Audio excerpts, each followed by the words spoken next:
Always gets to me. Always gets to me. But R.I.P. Baby Evelyn. That's what we're here for. Good morning, everybody. Sorry, I just took a sip of coffee. So, how are we?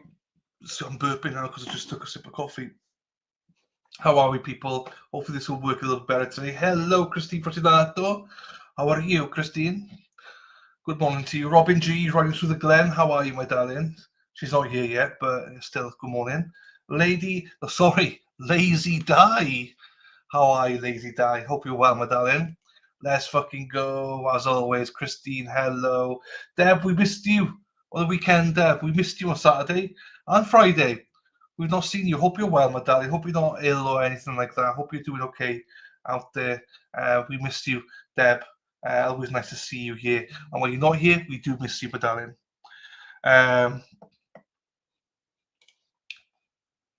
Good morning, El Chatty. There you go, Lady Di. There you go, morning. How are you? I'm all right, thank you. I'm okay. I'm okay. I'm not too bad on this fine weekend. I did last night. I was up for the Super Bowl. I went to bed at halftime and fell asleep. I just went to bed. I knew it was over. I knew the Eagles had won it, so I just went to bed. Part of me is very happy that they won it. The part of me is a little bit unhappy because the trifecta was on, So trying to certify millions of dollars this moment and don't mess it up. I am sure others don't want it messed up either. If anyone can, you can. By that I mean mess it up. That is. Daughter's birthday. Oh, what's your daughter's name? What's her name? Happy birthday, Rhode Island daughter. Hey, here she is. Good morning to you, Lisa Reed. Lisa Reed's on a cruise. Are you on the cruise now, or are you ready to go on the cruise? I wasn't sure because you're either on the cruise or ready to go on the cruise. I never remember. So you're having a fantastic time. I know you are. Whatever you're doing. I miss you. We miss you too, Christine. We love you, my darling. Rhode Island. There you go. So that is for sure. So her name's Andrea. Penblwydd hapus I ti. Penblwydd hapus I ti. Penblwydd hapus I Andrea. Rhode Island. Penblwydd hapus I ti. Yes! Let's go, Deb. Happy birthday, Andrea. Belated birthday, I should say. Hi, Lazy Di, Lisa Reed, and Christine Fortunato, Robin G, Riding through the Glen. How are we? Dana Leonard. Can I just say one thing? Obviously, I never say good things about Dana, but he's a good lad. Thank you, Dana, for your year on the weekend, and also thank you for all you do on this channel and your promotion of it and everything like that. I do appreciate you, sir. I really, really do. What was that? I hate being nice to Dana. I hate it. But shout out to him. He has been a great support to me recently. So thank you so much, my friend. You know who your friends are when the chips are down. So appreciate you, my brother. Appreciate you. I really do. I know I like to give you a hard time, but you know it's all in love. You know that. I'm on the ship right now. Happy days. He's on the ship. She's on the ship. Bikinis are on. Cocktails are out. Hey, Lisa Reed strutting her stuff. Hey, everybody, Lisa's here. Make way. Queen is here. Hey, well, enjoy yourself. I know you're going to have a wonderful time. I can't wait. I can't wait to hear all about it. Wonderful. Love it. Poor husband has to fucking deal with you on that ship. But yeah, enjoy the holiday. You deserve it, my darling. Morning, Dana. Morning, Dana. Good morning, everyone. Have fun, Lisa Reed. Happy birthday, Andrea. Lisa Reed, good to see you. How rude. I asked you last week to pack me in your bags. You're still at the, what they call it, the depot, whatever you call it. That's where you are, you're still where the cruise ship was going from. Hey, Sasmas, how are you doing? Hope you're well. I've seen you for a couple of days. Hope you're well, my darling. There you go. My pleasure, Deb, as always. My pleasure. I know it was last week, or sung last week. There you go. Happy birthday, Andrea. There you go. Had to hurt. I had to. Anything positive about Dana has to always hurt. It does. I also need a favour from him, so I gotta be nice to him. I want to do like. Have you seen my intro for my vlog? I want to do. I want his help. He doesn't know it yet, but I want his help to do a Dublin one, and possibly a Boston one as well. So that's why I got to try to be nice to him, Robin G. Do you know what I mean? For him to try and do an intro for me. But I've got ideas, Dana. But I will be in touch with you after he's done that. I'll go back to normal and be like, fuck Dana." Nah, joking. I love Dana. I'll let you slide. Maybe next time. Don't forget. There you go. Have a pina colada for me. Yeah, what's a pina? I never tried a pina colada before. I've never tried one. I don't think. Is it white? Is it? Is that one of those white things? Because it looks like, you know what it looks like. So I only see women drink it. I don't see men drinking it. So it must be that. Next time, Lady Di, Lisa Reed, deal. Good morning, yeah, Trucker. How are you, my darling, this morning? How are you? Hope you're well. I could do that for you, Rhode Island. I bet you can. I bet you can, Lisa Reed. Hopefully it's an all-inclusive as well. Hopefully you get drunk. We have a wonderful time. I believe Denise is out there somewhere on a cruise. Is she in Aruba? I believe so anyway. So hopefully she's having a great time as well. Robin G said, good morning, Yaya Trucker as well. So you got to be nicer than that. Fuck off. That's the nicest I can fucking do. You know that? I was only just thinking now. I was just thought, no, actually, yeah, if you could, I don't know. I've got some ideas. I wanted to get an intro for my vlog, and I'll bounce it off for you. But I need to get more vlogs out there so I can get a proper intro going. But yeah. Now look what we started. Dana now expects me to be nice to him all the time.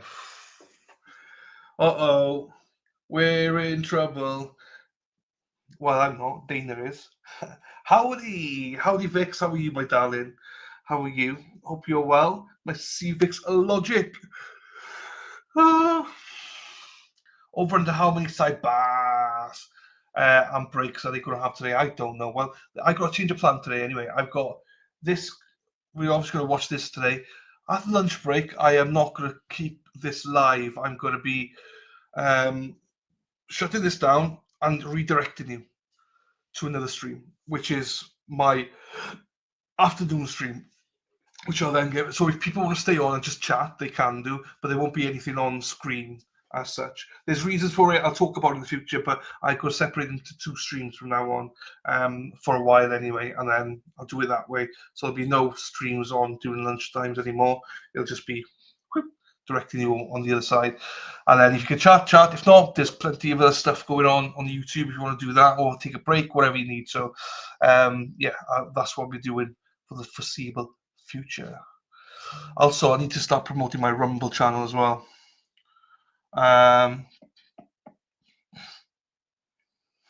Okay. Good. Thank you for asking, Dylan. I hope you got some sleep Saturday night and Sunday.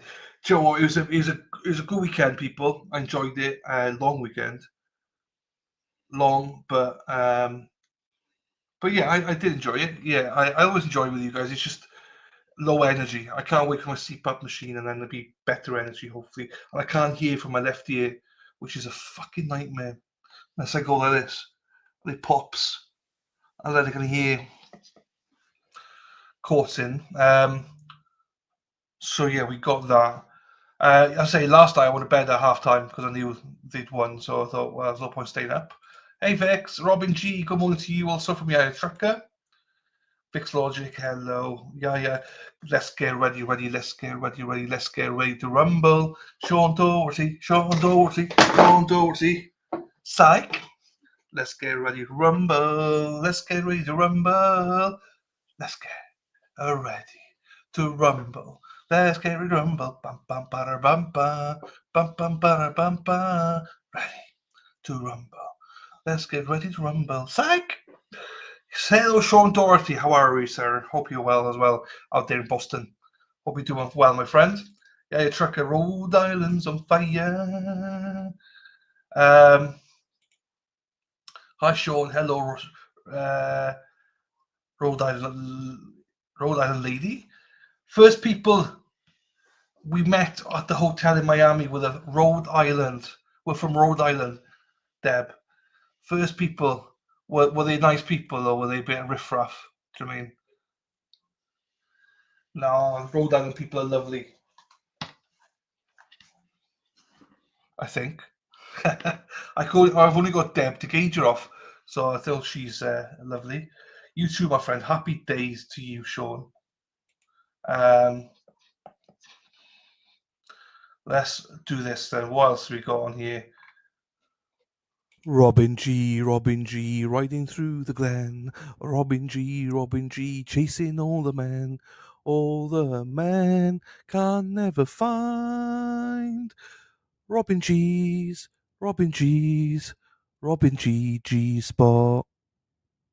Rhode Island's on fire. Deb's hair is on fire. Yeah.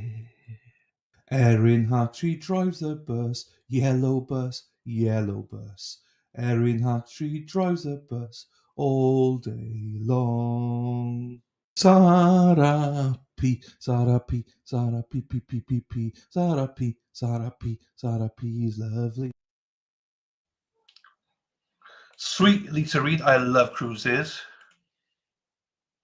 Yeah, they are muscles. There you go. Super cool people and no car readers innocent. Happy days. Now we are riffraff. Robin G going through the glen. Brenda Henderson. How are you, my darling? I love the name Brenda Henderson. Strong, strong name. Strong Brenda. You don't fuck about with Brenda Henderson.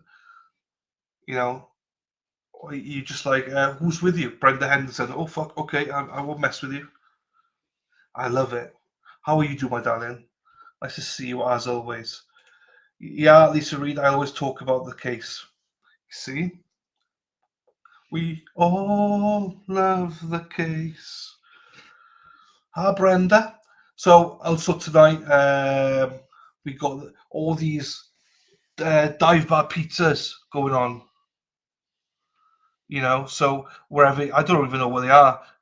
Follow Resist the Silence on um, Facebook. A lot of the places are listed on there. I know there's one in Norwood, and I know there's 2 or 3 others. I just don't know where they are. But Monday pizzas, go support, meet some friends. I know Robin G's part of one group, so whoever else is involved, I fucking love it. And if you do go, make sure you post loads of pictures. I think it's inspiring. I friggin' love it. Um, Lazy Die says strong name, Brenda Henderson. Sounds like George Washington. It does. It's a solid name, important name, Brenda Henderson. Honest name. I like it. It's not like a Lazy Die or anything. You know what I mean? Where you just like fuck. Hippie chick, how are you, my darling? You looked like you enjoyed your concert the other night. Check you out, girl. Lovely to see you, my darling. Lovely to see you as always. Morning, Brenda Henderson from Lazy Die. Hi, hippie chick. Brenda, whereabouts are you from? Whereabouts? You probably told me before. I always forget. That's all. Lazy Die says, right, agree. I know. Brenda Henderson, reliable name. Lazy Die. What's your name? Lazy Die. Worcester. I knew you were from Mass, but I wasn't sure where. Worcester. You're in Turtle Boy country. Park the car, Worcester. Park the car, Worcester. We go to Worcester, but we say Worcester. I'm going to Worcester. I was in Worcester not long ago having a Nando's. That's how we speak in the UK. Then we go to Swansea. Then we go to Peabody. We park the car instead of park the car. The judge is on fire. What's he doing to say? He loves his orange. I bought an orange suitcase as well. It's coming next week. I bought an orange suitcase mainly because of the judge. I love the colour orange. I always go to concerts. I know you love it. Hello, Rhode Island.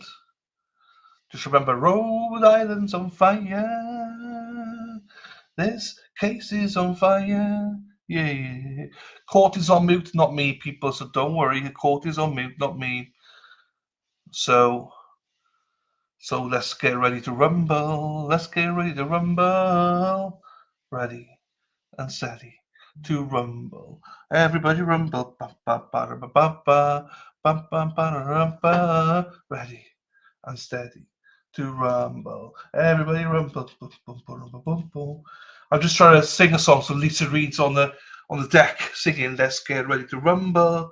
Let's get ready to rumble. Let's go, Lisa. Ready to rumble. Everybody rumble.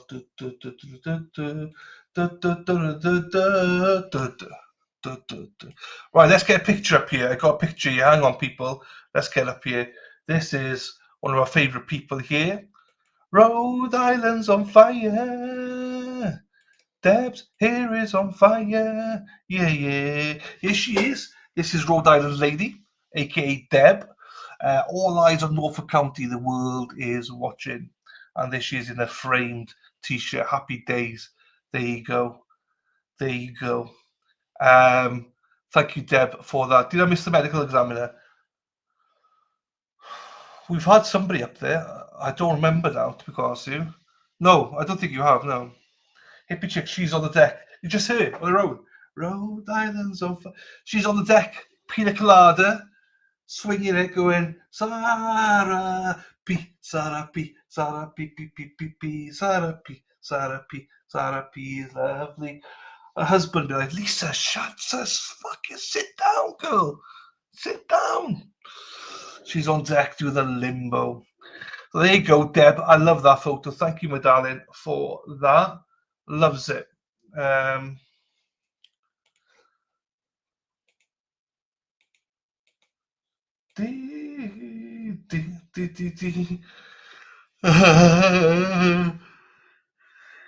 are we going now? Let me get the call back up then. Good morning, sassy bartender. Hello to you, my darling. Hello to you, my darling. Nice to see you. Nice. Need to get the stream up. Right, the court is live, but it's muted. So let me try to find if I can get another court because this one's muted. Good morning, Crystal. How are you, my darling? Through it's back up. the trash can and the contents of the trash can. Yes. Right, we'll go into that in a second. We'll wait for a second. They made us wait, so we make them wait. Lisa Reed, not yet, girl. But you better be on your feet singing Sarah PP later on after a few cocktails. Bring the husband up with you. You track him up, you won't have a choice. Christopher, darling, how are you? Nice to see you. I'm not sure if I could say what you sent me this morning, Crystal, as well. I'm sure it's fine, but I don't want to say. I forgot to ask you if it's okay if I said it on stream or not, Crystal. So if it's okay, let me know, and I'll say what you sent me this morning. No, I don't think so. I'm confused because we watched the other trial as well. I'm confused now, which who's who. So no, we didn't. Okay, thank you. Crystal messaged me this morning. Nothing dirty, people. Put your minds at fucking rest, will you? Jeepers. Right, where's it gone here? So, Crystal says her best friend who works at the ME office did Evelyn's autopsy, and she said it was really, really bad, which I know we know. It's, it's awful. Do you know what I mean? I could imagine if you were in that ME department to see that. Oof, I couldn't do that job. Let me just tell you. Anyway, right, let's get into it then, shall we? This is now live. I have boosted it for Deb, as always, and we're going into it. So, let's go. Yes, we did. And did you also go through the trash bags and those contents? Yes, we did. Okay. And without telling me what it is, did you find items that were considered relevant? Yes, we did. Okay. What do you do? What does law enforcement do when they find items that they consider relevant to an investigation? We go through them systematically. We photograph them, number them, identify them by name, place them into, depending on what the item is, some type of evidentiary container, whether it's a bag, box, something of that sort, seal it up, and then determine what are we going to do with that piece? Are we going to place it in evidence? Are we going to send it to the lab? What are we going to do next? Okay, and was that done with items in this case? Yes. One second. Okay.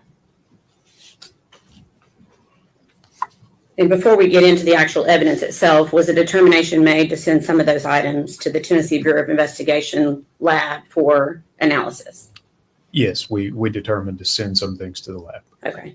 If I could have item number, 88. Gonna ask that you again put gloves on.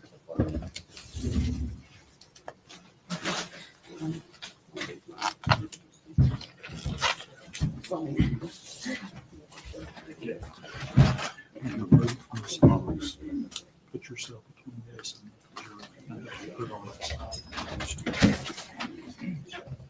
I've got it. Thank you.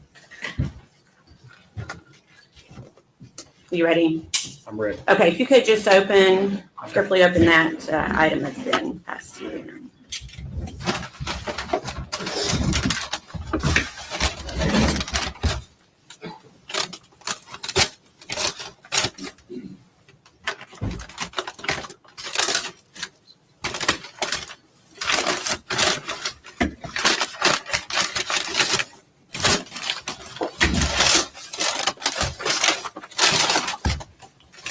Would you like me to take it out of the bag? No, at this point, can you tell me what it is? Do you recognize it?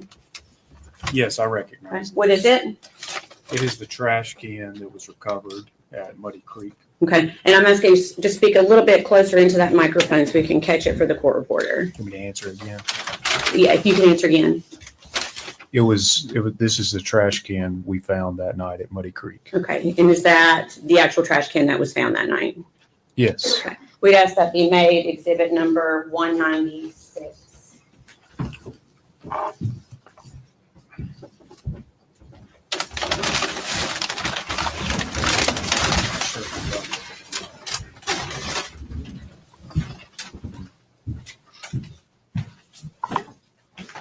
Any objections? Good. Before exhibit 196.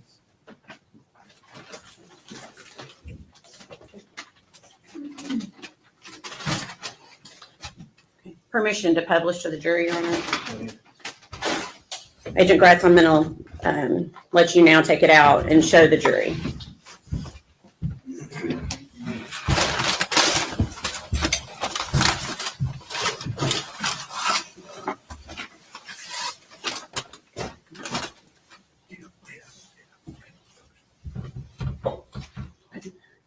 And if you can, try to, while you're displaying that to the jury, continue to display it, but try to also speak into the microphone so we can hear. There appears to be black residue on that trash can. Can you tell the jury what that's from? Thank you. Yes, this trash can has gone under what I would say a significant analysis at this point. This black residue is going to be from the lab in Nashville placing dust on it in order to identify any fingerprints. Further, if I can set it down, if you can take a look around the rim and see how it looks irregular, that's not the way it looked that night. When you say irregular, you're talking about the notches that are cut out? Yes, Okay. yes, and you can see, there's tool marks where the lid of the trash can has been removed. Okay. And so that is not how it looked when you took it into evidence that night? Correct. Okay. Are you aware of who took that off? Yes. Who took that off?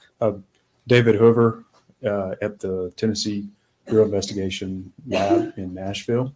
He's a forensic scientist special agent. Okay, thank you. Okay, we're done with that exhibit, and I'm going to pass you.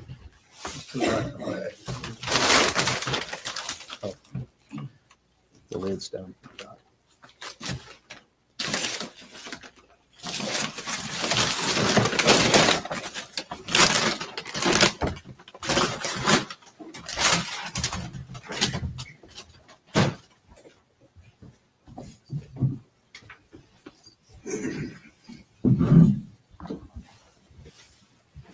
Pass to the next exhibit. Same thing, if you could just open it and see if you recognize it.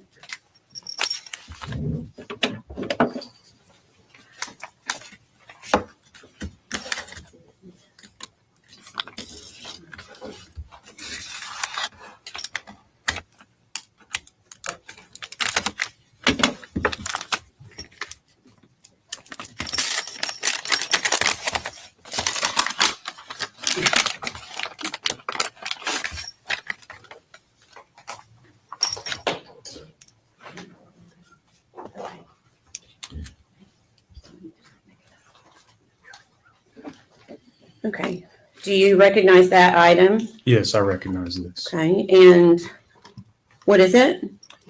This was a piece of gum that was removed from the inside of the trash can that I just showed you. Okay. And was that also taken into evidence? Yes, this was processed into evidence that night. Okay, we asked that be made exhibit number 197, please. Those are 197.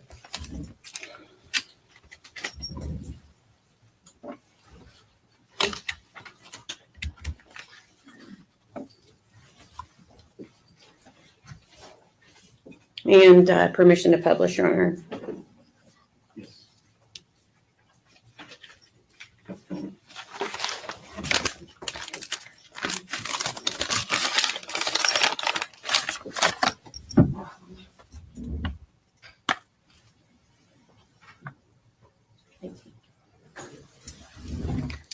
May I please see exhibit number 18?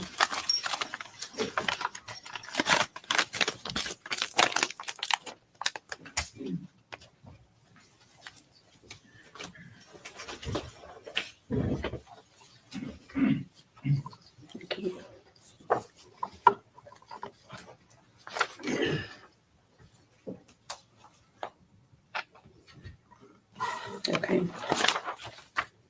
I'm going to show you a photograph that's already been admitted into evidence as exhibit 18. I'm going to try to zoom in for you. Okay. Do you see, and I know that's not the best zooming in, can you show the jury what you were just referencing for the exhibit we just entered? This is the trash can that was inside the playhouse, Okay. and this is the piece of gum that we removed. Okay.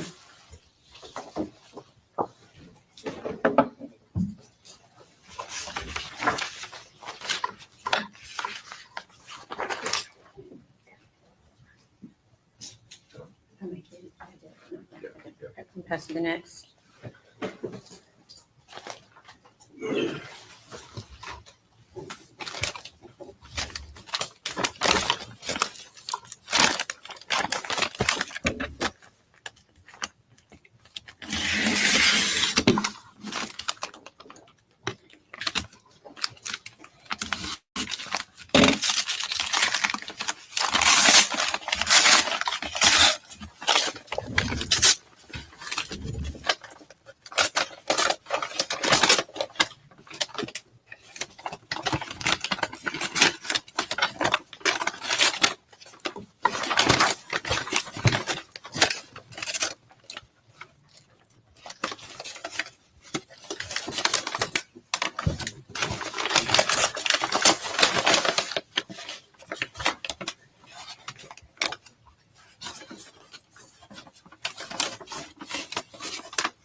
Okay. You have that one open? Yes, I have it Okay. open. And are you able to recognize what that is? Yes, I am. Okay. What is it? This is a black trash bag that was recovered from the trash can that night. Okay. And was that also taken into custody and sent to the TBI lab for analysis? Yes, this was. Okay. If we could ask that be made exhibit number 198, please.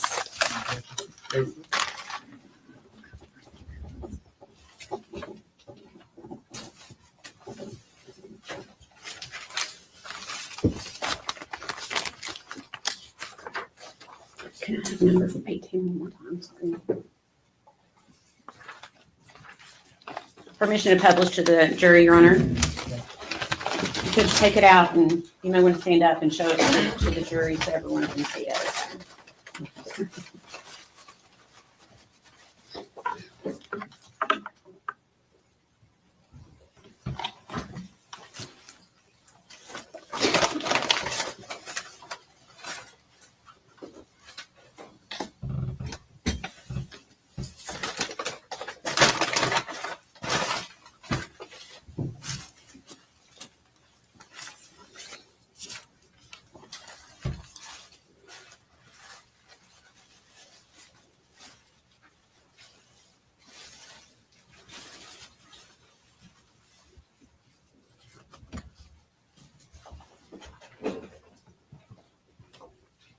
And can you explain to the jury why parts have been removed from the bag that you're holding? I believe you're holding up part of that. Yes, I am. Again, similar to the trash can, this has undergone significant forensic testing. You can see the powder of the residue that would have been done at the Nashville lab. There is insect debris that we found in or on this trash bag. And this is a cutout that was done at the Nashville lab. Okay. And where was that trash bag found? Inside of the trash can at Muddy Creek. Okay. You can go ahead and try to put it back in, and then I'm going to show you the same exhibit number 18.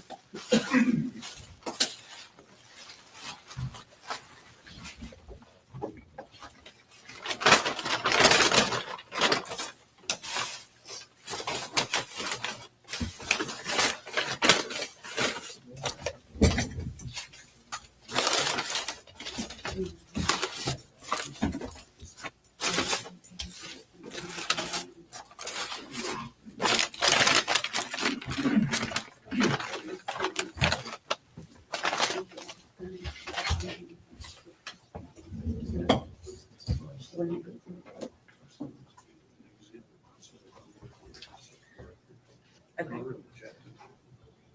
Okay. Are you okay?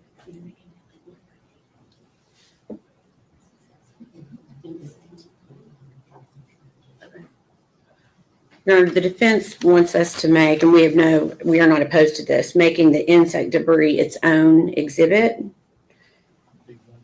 199, okay.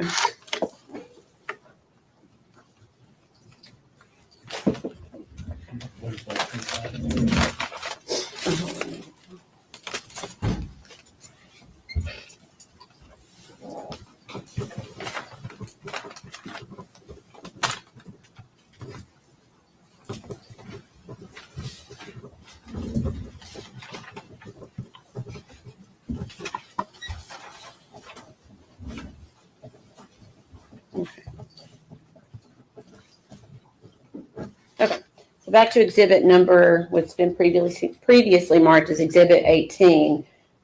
Can you tell us, is that the black trash bag that you were just referencing? Yes, that's correct. That's the bag.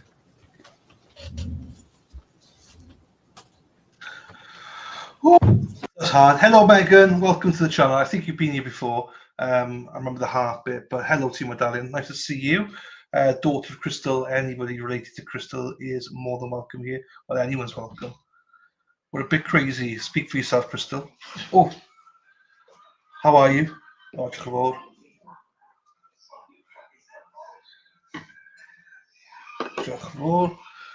that's good. Delivery for coffee. I needed that.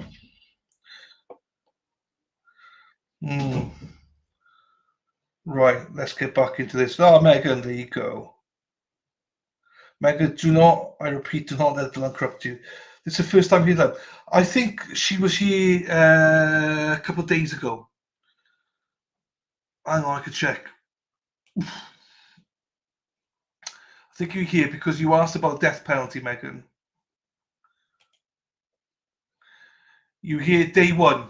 You ask the question: is the death penalty on the line in this case? There you go. So, yeah, day one you were here. That was a good question, and I still don't know if the death penalty is on or not. To be quite honest with you, I don't know. Talk about crazies. Potty mouth. Potty mouth's in the house, everybody. Hello to you, weirdo. I know, poor guys to relive this, I know. Right, let's get back into it. Just want to welcome Megan, obviously, properly. Didn't know you were Crystal's daughter, so welcome to you, my darling. And we've got Potty Mouth in the house as well, so 2 in 1. Sorry, I'll take all these out of here.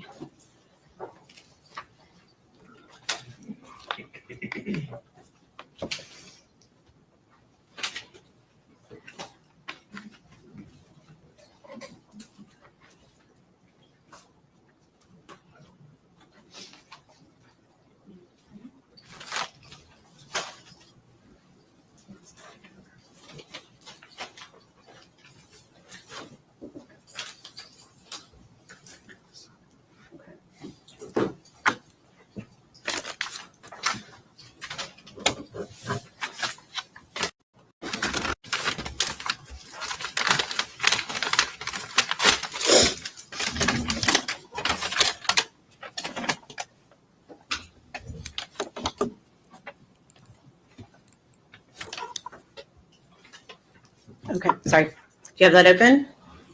Yes, it's open. Do you recognize it? Yes, I do. What is it? This is a Dasani water bottle. Okay. Where was that located? It was with the trash that we located that night at Muddy Creek. Okay. And did you also take that into evidence? Yes. And was that item sent to the Tennessee Bureau of Investigation crime lab for analysis? Yes, it was. We'd ask that be made exhibit number 200. Any objection? We approve.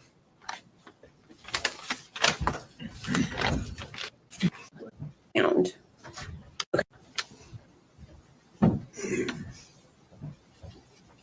Okay, to clarify, where was that water bottle found?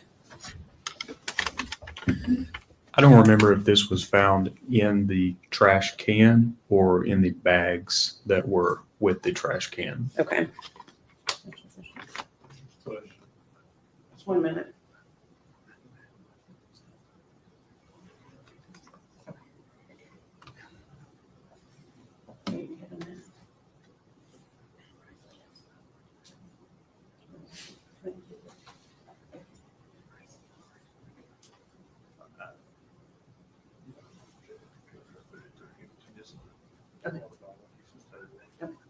All right, Your Honor, at this time, I think we're going to ask that be made exhibit 200 for ID only.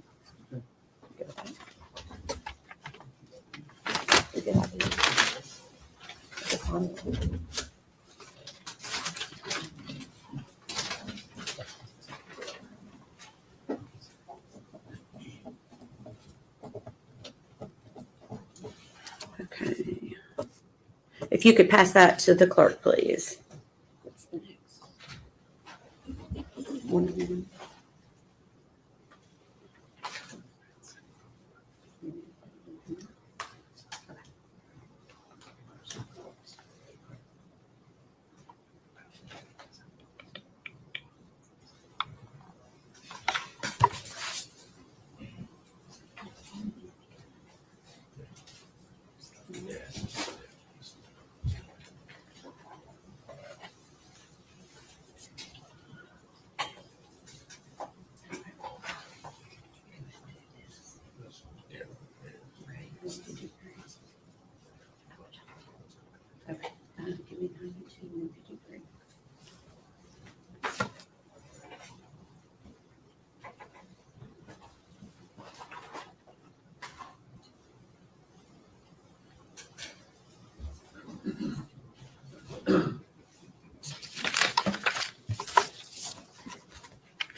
What is,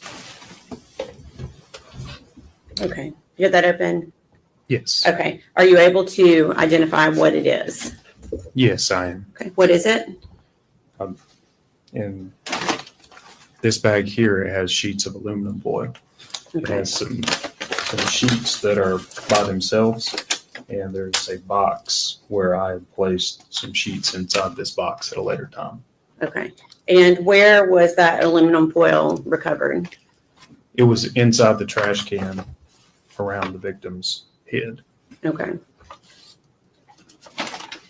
Your Honor, we'd ask that, well, and was that taken into custody by law enforcement? Yes. Okay, and was that sent to the TBI crime lab for analysis? Yes. We'd ask that be made exhibit number 201.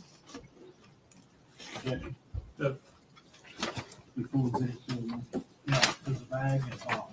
Mhm. Are you separating them? Are you? Agent Gratz, can you specify why the foil is in a bag and a box? So there's the brown paper bag. It's inside this. There are sheets of foil. In the bag? Yes. Is there anything else inside the box? As far as I know, it's not been opened. I can open it up and look. Would you like me to do that now? Yes.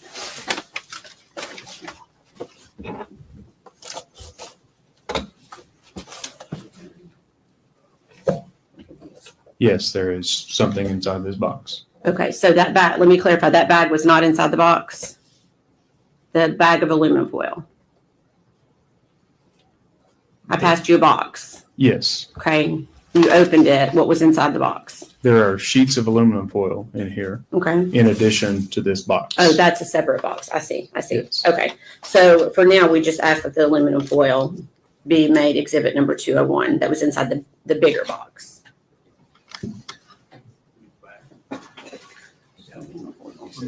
Oh, I'm sorry. The aluminum foil. That.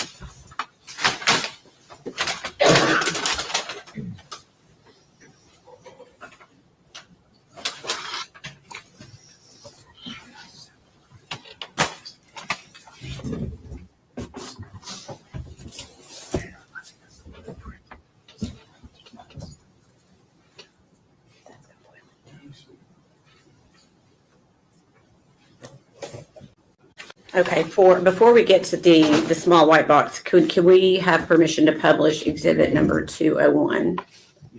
Thank you. So you may need to stand. I'd just like the jury to see, for you to show them exhibit number 201, please. Would you like me to unfold these pieces? Yes, please.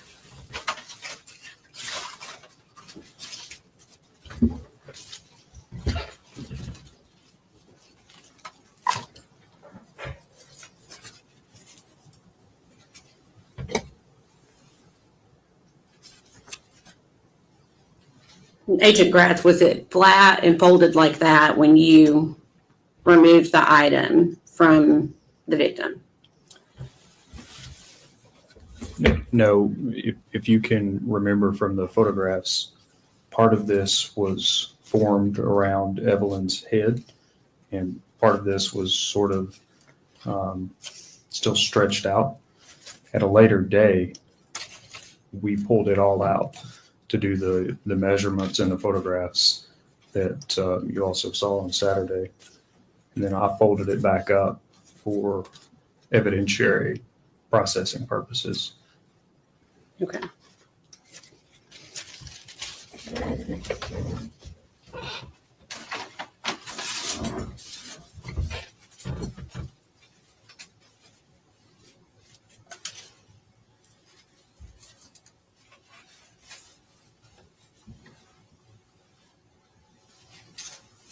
You're going to be like the record reflect. He's showing a second piece of foil at this time.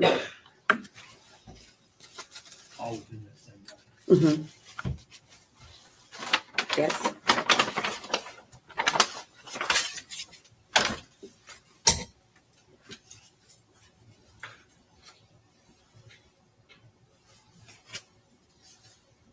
And we'd ask the record reflect. He's showing a third piece of foil. So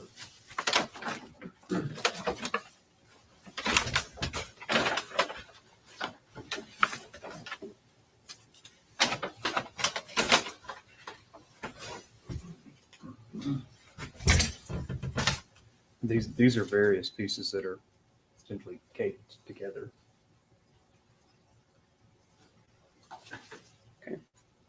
We asked the record to reflect he's showing the jury smaller pieces of foil.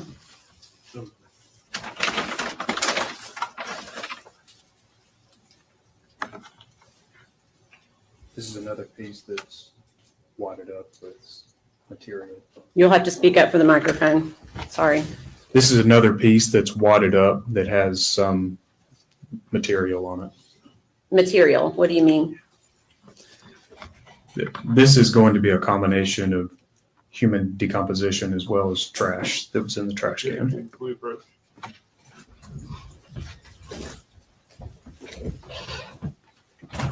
Hi, Ashley McNamara. Hello to you. Yeah, Colin Pope, tell everybody what happened to Darren Brooks. I'll let you say it because I don't want to be triggered. But yeah, Colin Pope's got a story about Darren Brooks. Darrell Brooks, sorry. That you could say in chat. Also, take these titties. Big titties, small girl. We'd ask the record to reflect he was holding up another Hello, smaller Ashley. wadded up piece of foil. Ashley McNamara. Hello, Ashley.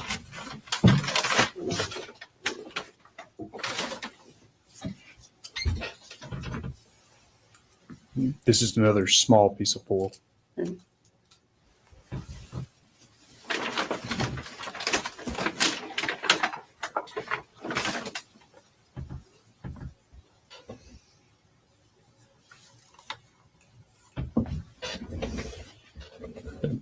These are boxes that contain hair that was found on the floor.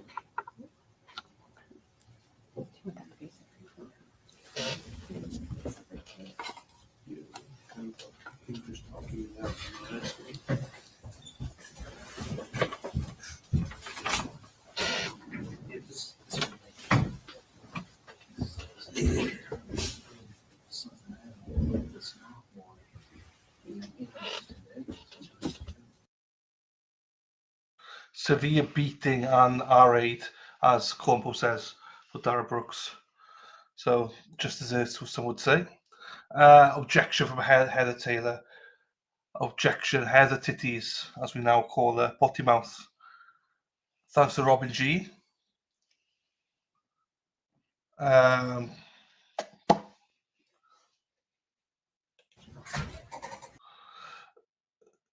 Why are we always on sidebars? What you just showed the jury, you said that was taken from with the foil. Yes. Okay, and that was taken into evidence. Yes. Okay. Your Honor, we'd ask that be made exhibit number 202. What are, that's the issue. What is it? You asking me? Yes. These are Don't Two. show it to the jury yet, please. evidentiary containers that have been sealed up. Each individually is labeled hair from full. Okay. Before exhibit 202, what's the letter? Will be collected.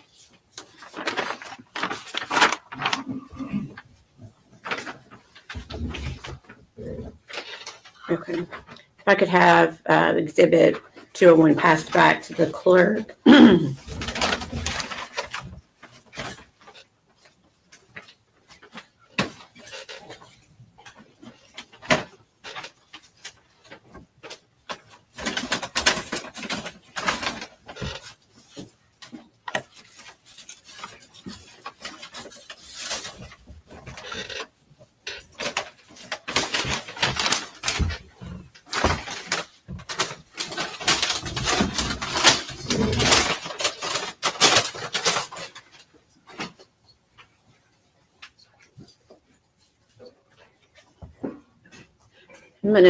Are you able to grab that white box? Yes. Okay.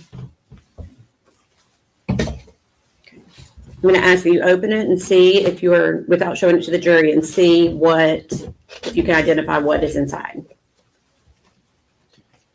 Yes, I can identify this. Okay. What is it? Is another piece of aluminum foil. Okay. How many pieces of aluminum foil?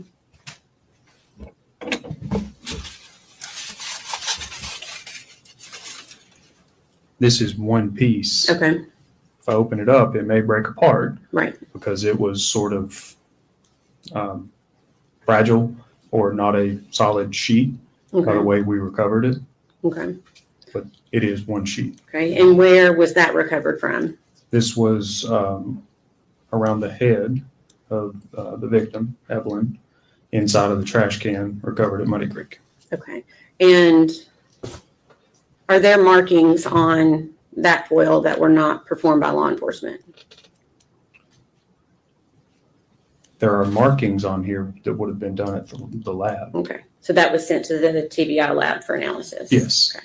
Your Honor, we'd ask that be made exhibit number 203. Okay.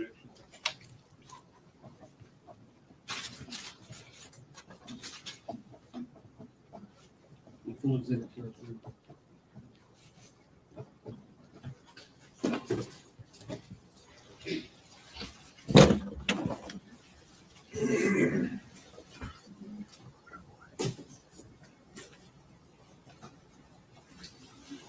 Thank you.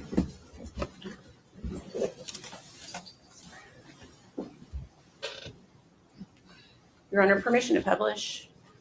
Okay.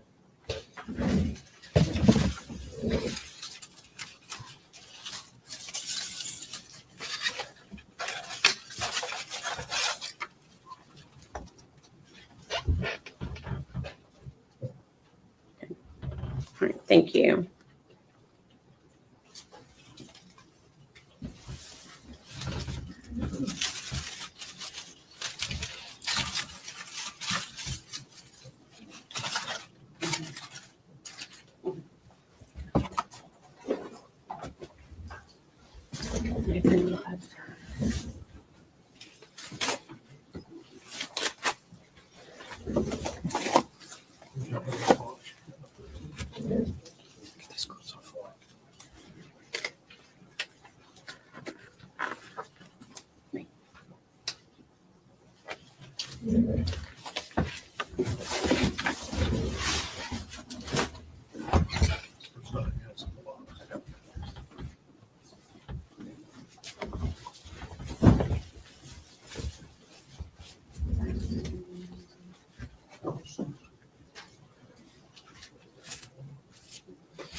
Have you, if you could open that next box that's been passed to you.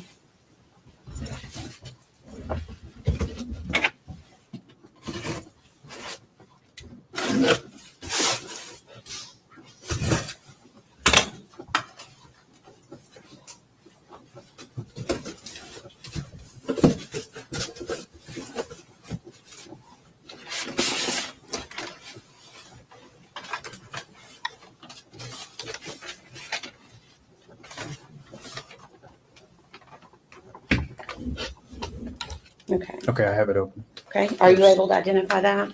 I'll have to look further inside this bag. Okay.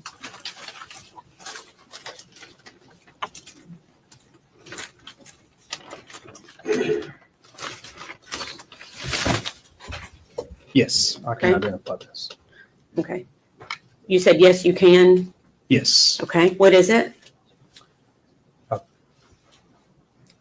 This is the outfit that the victim was wearing that night Okay. when she was recovered. Okay. And is there anything else other than the outfit?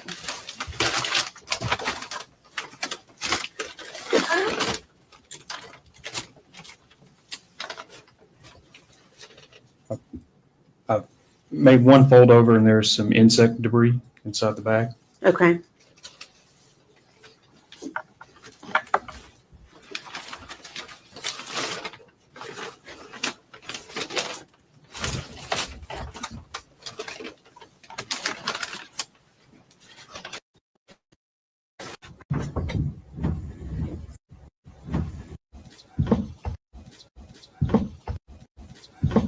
Is that in a plastic bag?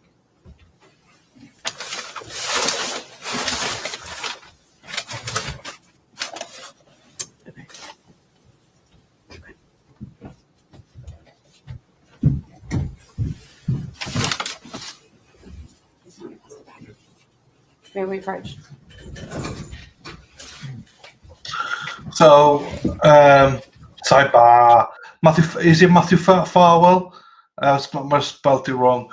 The accused killer of Sandra Birchmore. He's in court today. I think it was supposed to be 10, but I think it moved on to 11. He's supposed to arrive at 10, between 10 and 11, allegedly, according to court officers.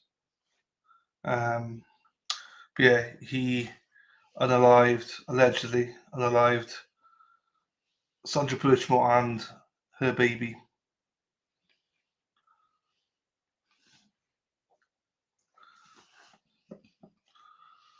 Rest in peace, Sandra Birchmore.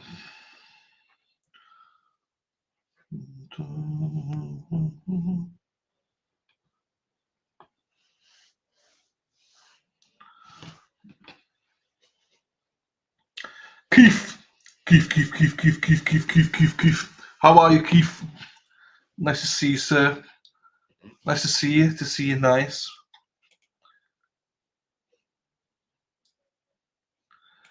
Look at you, stranger. Potty mouth, hair the titties. What are we calling you now these days? I don't know. And, did you come? Oh, you came in the stream Saturday, right at the end, didn't you? Yes. Hello, is it me you're looking for? Hello, Christine Fortunato from Maxi Taxi. Dee, dee, dee, dee, dee, dee, dee. Good morning, Keith. Hi, Keith. I'll answer to it all. I know you will. I know you will. Stranger, Heather, stranger danger. I have been here. Keith's been here. Where have you been, Keith? Keith's been here. Heather is in the clouds, so. Oh, touche. It's me that hasn't been. She hasn't. She's been skiving on us. Skiving.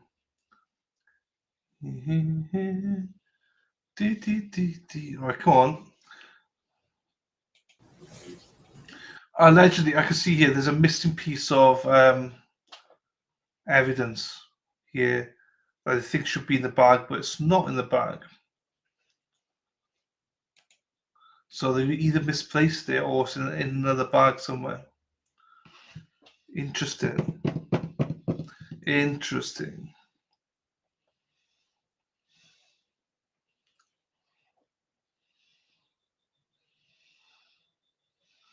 Keith, he's a cheater. Him and Heather like to cheat. Keith, he's a cheater. Him and Heather like to cheat. I don't remember what all I've asked you on that yet. Did you state where that was found? Yes, this was found inside the trash can that night at Muddy Creek. Okay, and did I ask you what it was? I'm not sure at this Okay, point. what is it? This is like a fleece onesie. Okay, and where was it found inside the trash can? It was on the body of the victim. Okay, we'd ask that be made exhibit number 204. Full exhibit.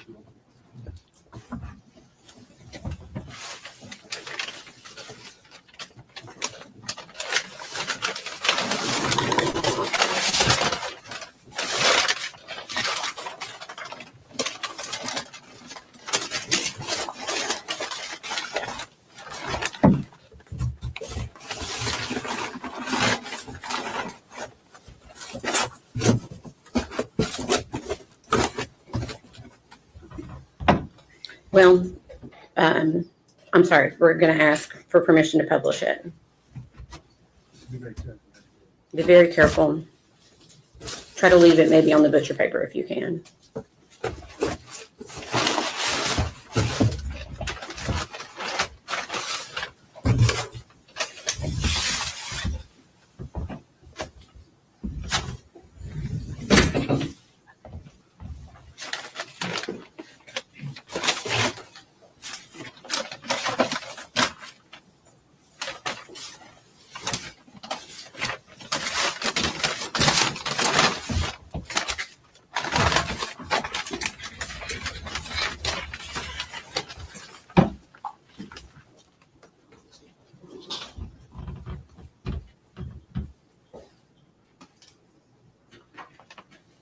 Thank you.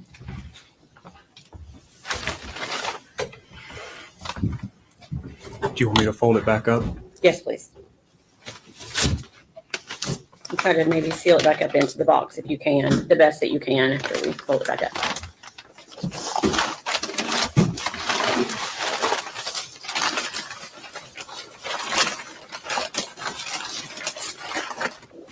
That's so sad.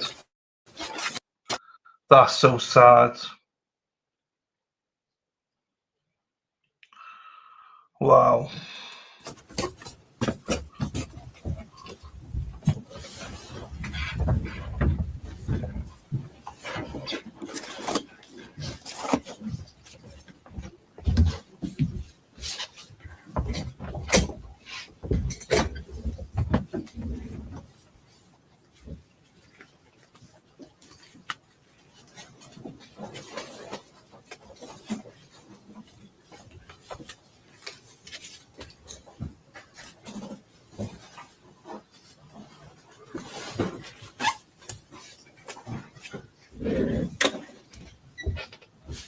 Okay, let me pass you another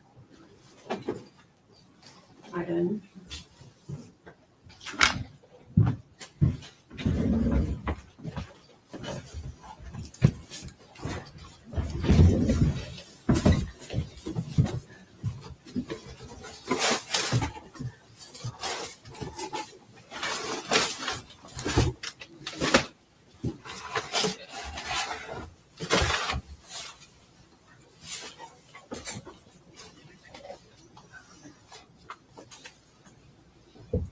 Okay, are you able to identify what is in that box? There are several bags. Would you like me to go individually through each bag and open them? 1 minute.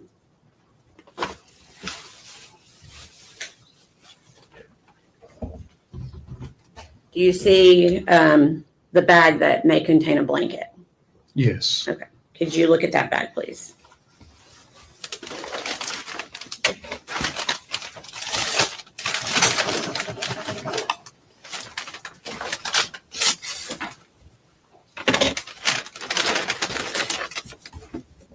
I'm going to go ahead and Yes, open it and see if you can identify what it is.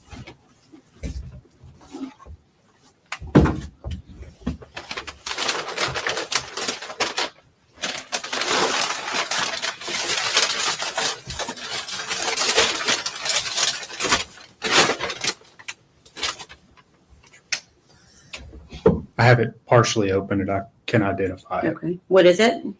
It is a fleece blanket.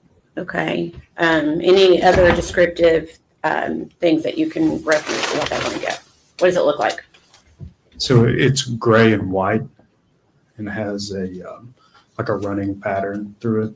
Okay, and do you know where that was located? Yes, this was inside the trash can. Okay, and where was it located inside the trash can? It was around the victim. Okay, we'd ask that be made exhibit number 205. Okay. Full exhibit 205. Am I taking this out or putting it back in? Just one minute.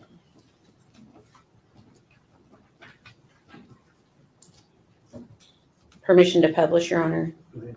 Okay, yes, if you could just show that to the jury, again, with the same thoughts to try to be as careful as you can.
It was in this bag.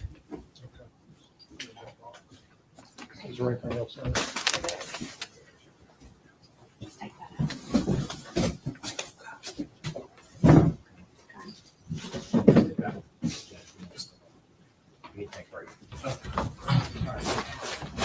Take about 15. One stand, please. I don't think she was alive, Heather. I don't 100%.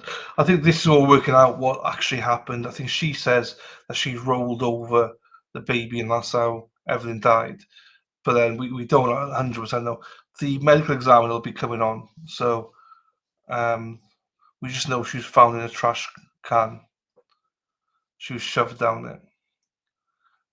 Hello, Viv, by the way.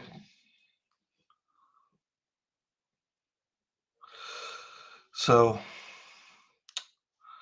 we'll have a better idea once the medical examiner comes up now of likelihood of how it happened. So yeah, yeah, that's the one, Terry. Hopefully the ME can clear it up a little bit as well.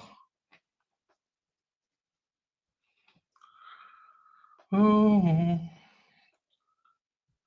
Let's see if they come back to court. If not, they love a break. They've not even been here for an hour yet, and a 15-minute break.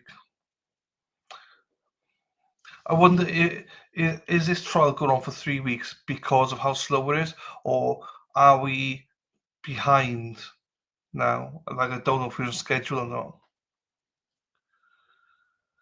You know, I want to know if we're on schedule. Erin, Gole.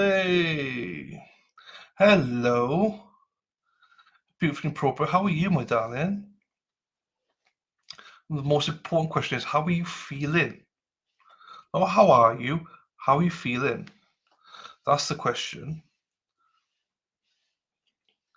You're going through it at the minute, so hopefully you're feeling okay, my darling. You're my fire, my desire, Erin, Gole.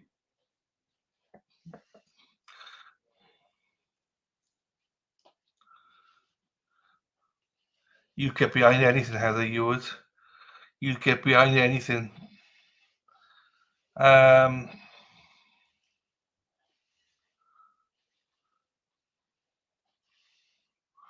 So yeah, so I don't know if we're still on schedule. If not, this is the one thing that I think the judge doesn't do very well, is inform us if we're on schedule or not, because you have so many sidebars, struggling, being in bed lots over the weekend, just kind of, oh, I'm sorry to hear that, my darling. I am sorry to hear that. I know you have to take a lot of injections and stuff. That sucks. Sorry, my darling.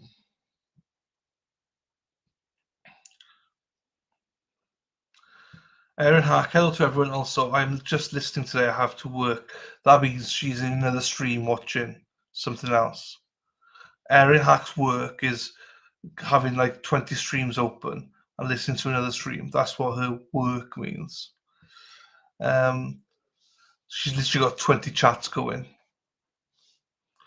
Can't keep up with it. So she'll dump us for the day. And she'll be begging to come back then after that. Oh, Erin Hack. I'm joking, Erin Hack. We love you, Erin. Take your time. Work sucks. Nope, not true. No. Yeah, I hope everyone's okay. I need to message Sarah P as well, see how her father's doing. If he's been diagnosed with secondary cancer again or not.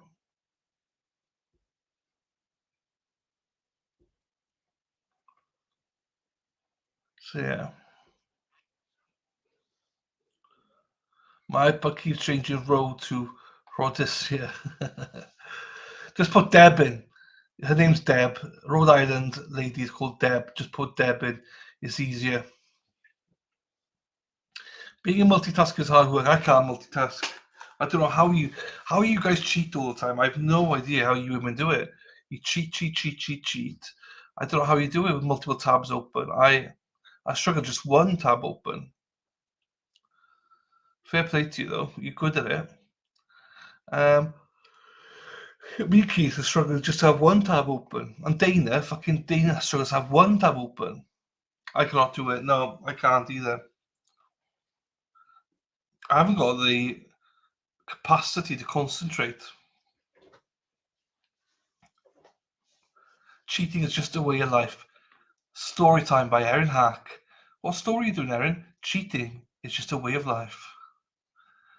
Keith, only one at a time for me. Absolutely. Well, streams, yes.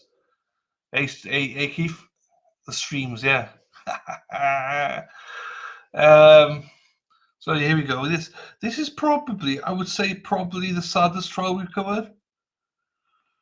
Or if not, one of. We may cheat, but we will come back to the other best. Thank you, Viv. Thank you, madam. I have to multitask. Oh, I don't know what to do with me. Do you know what? That's interesting because some people have to have various things going just to keep their minds busy. I get that as well. I just can't do it. I just can't do it. So I respect people that can. I just can't personally. It's a skill, and all women out in the world seem to have it. Women make the best cheaters. This is why women normally cheat more than men, because they can multitask. I've been known to watch the TV, iPad, and phone while doing other things on the iPad. I couldn't do it. See, beautiful. I mean, when you're in such high demand, you've got to give people what they want. Some say cheating, I say precise delegation.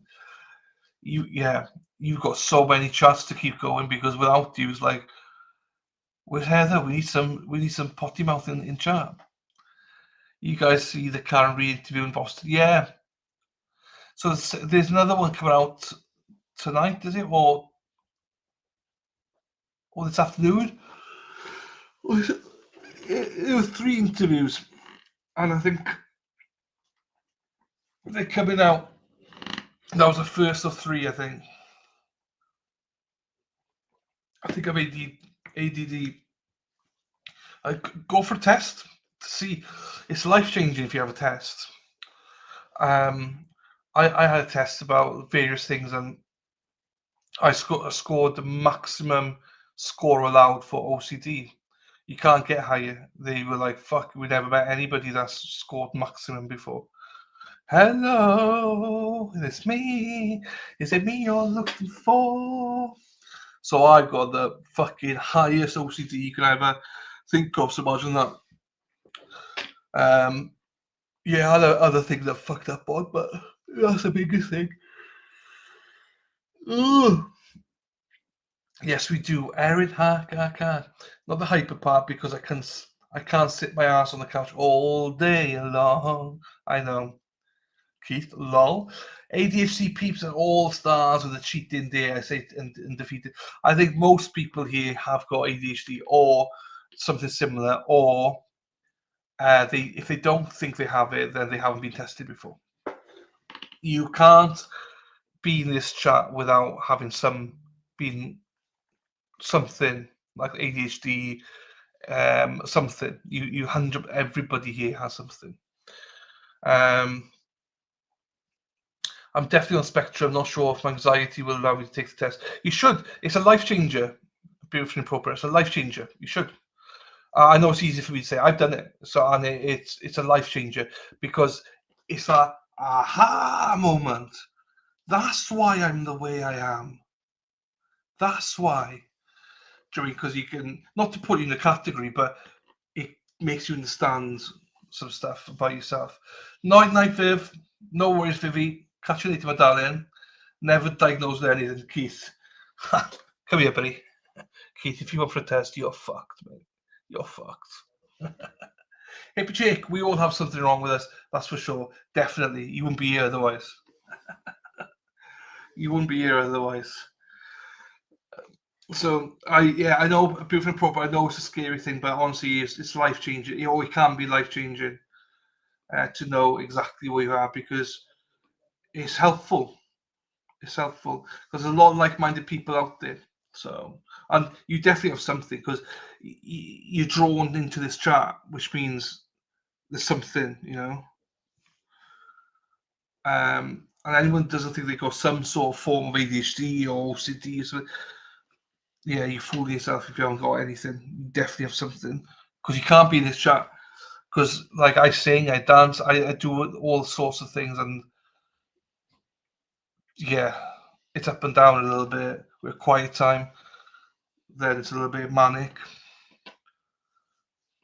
My last supper set, my last what?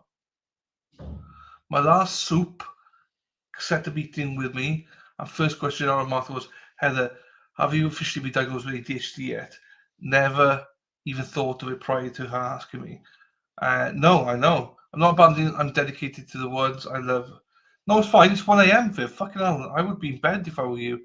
So don't worry. I literally, it's my stream, and if I were you, I'd be long gone by now. So don't worry about it, my darling. It's all good. Two of my kids have ADHD, so I'm sure I have something. Yes. And it's not bad. I think there's a stigma to it. I think it's great. Knowing is great.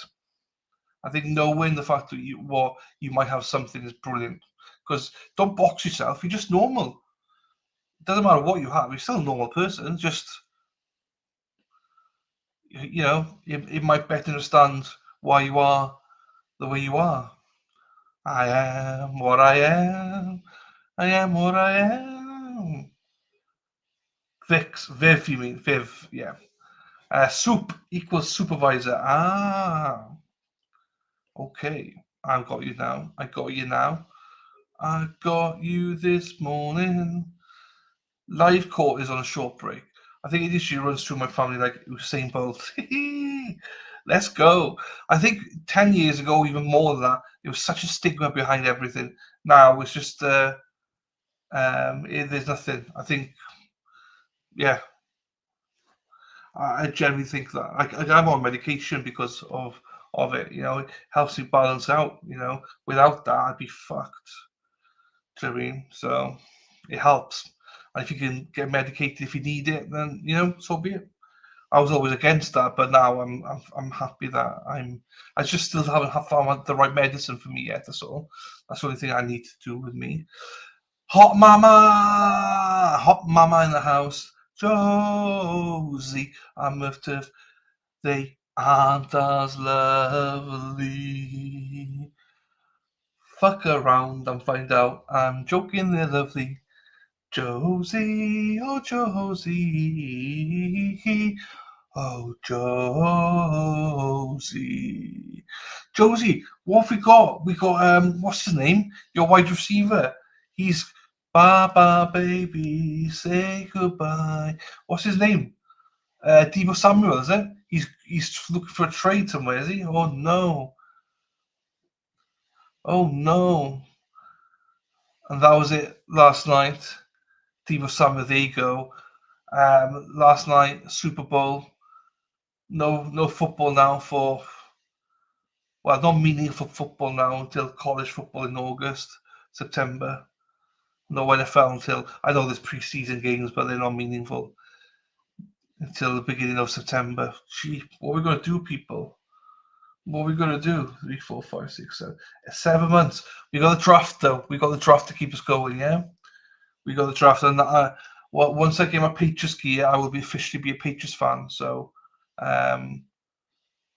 yeah, I'll be just see what the Patriots do with number 4 pick.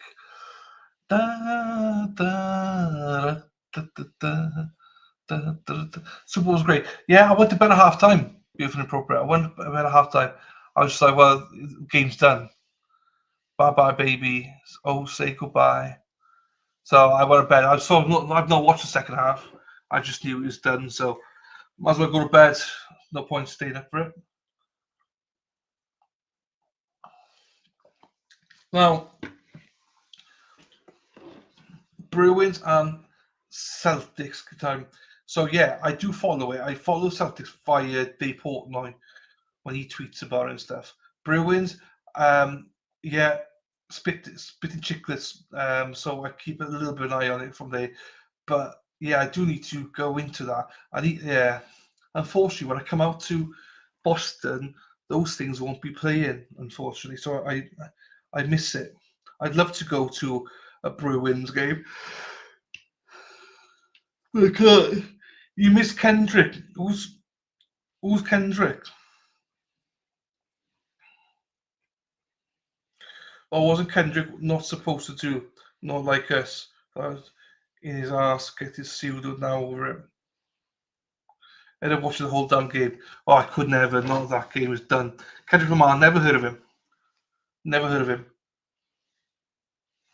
Never heard of Kendrick Lamar. Like, I don't know names, so I can only go by tunes.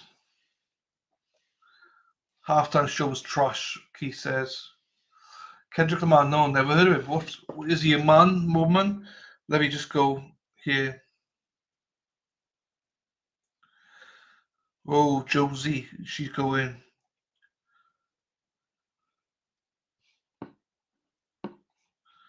Hang on. Oh, layers and layer dead skin. Wax, taking wax for years.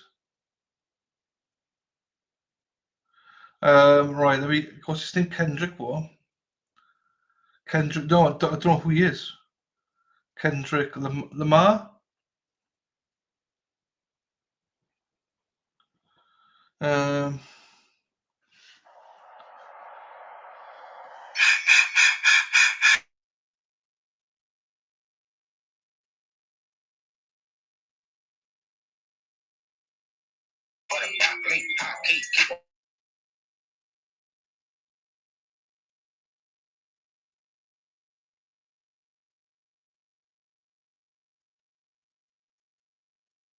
What's the password?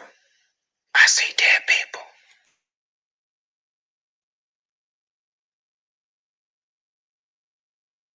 You late.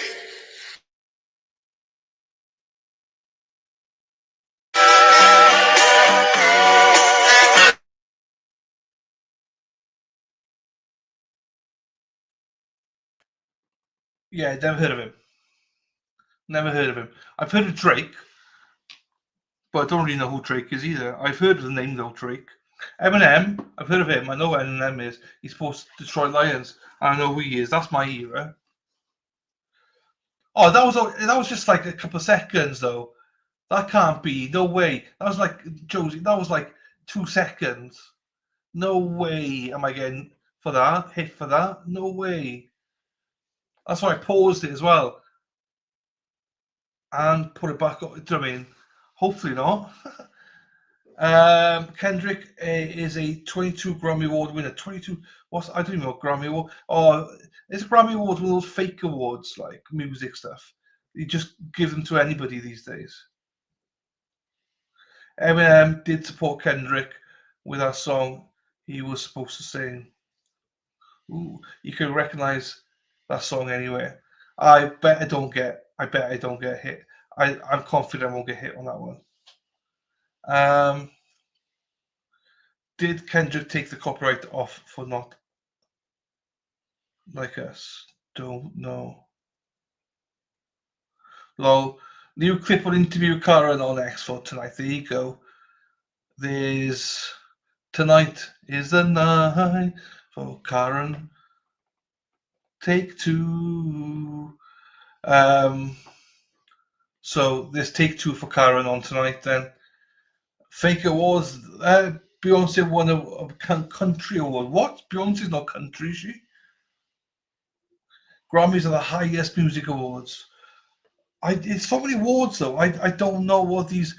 There's always red carpets and people come out.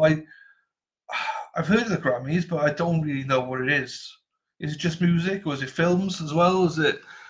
What's the films one then?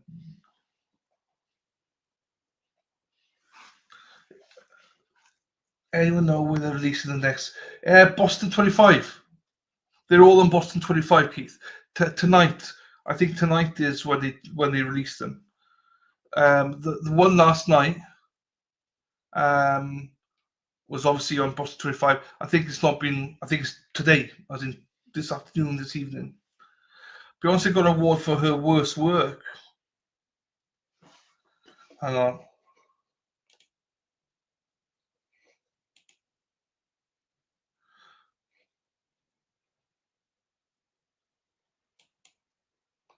Oh, hang on then.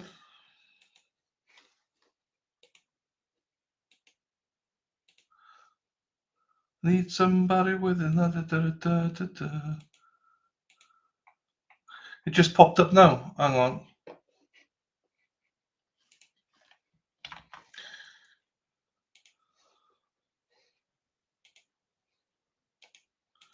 Hang on, Keith. Keith.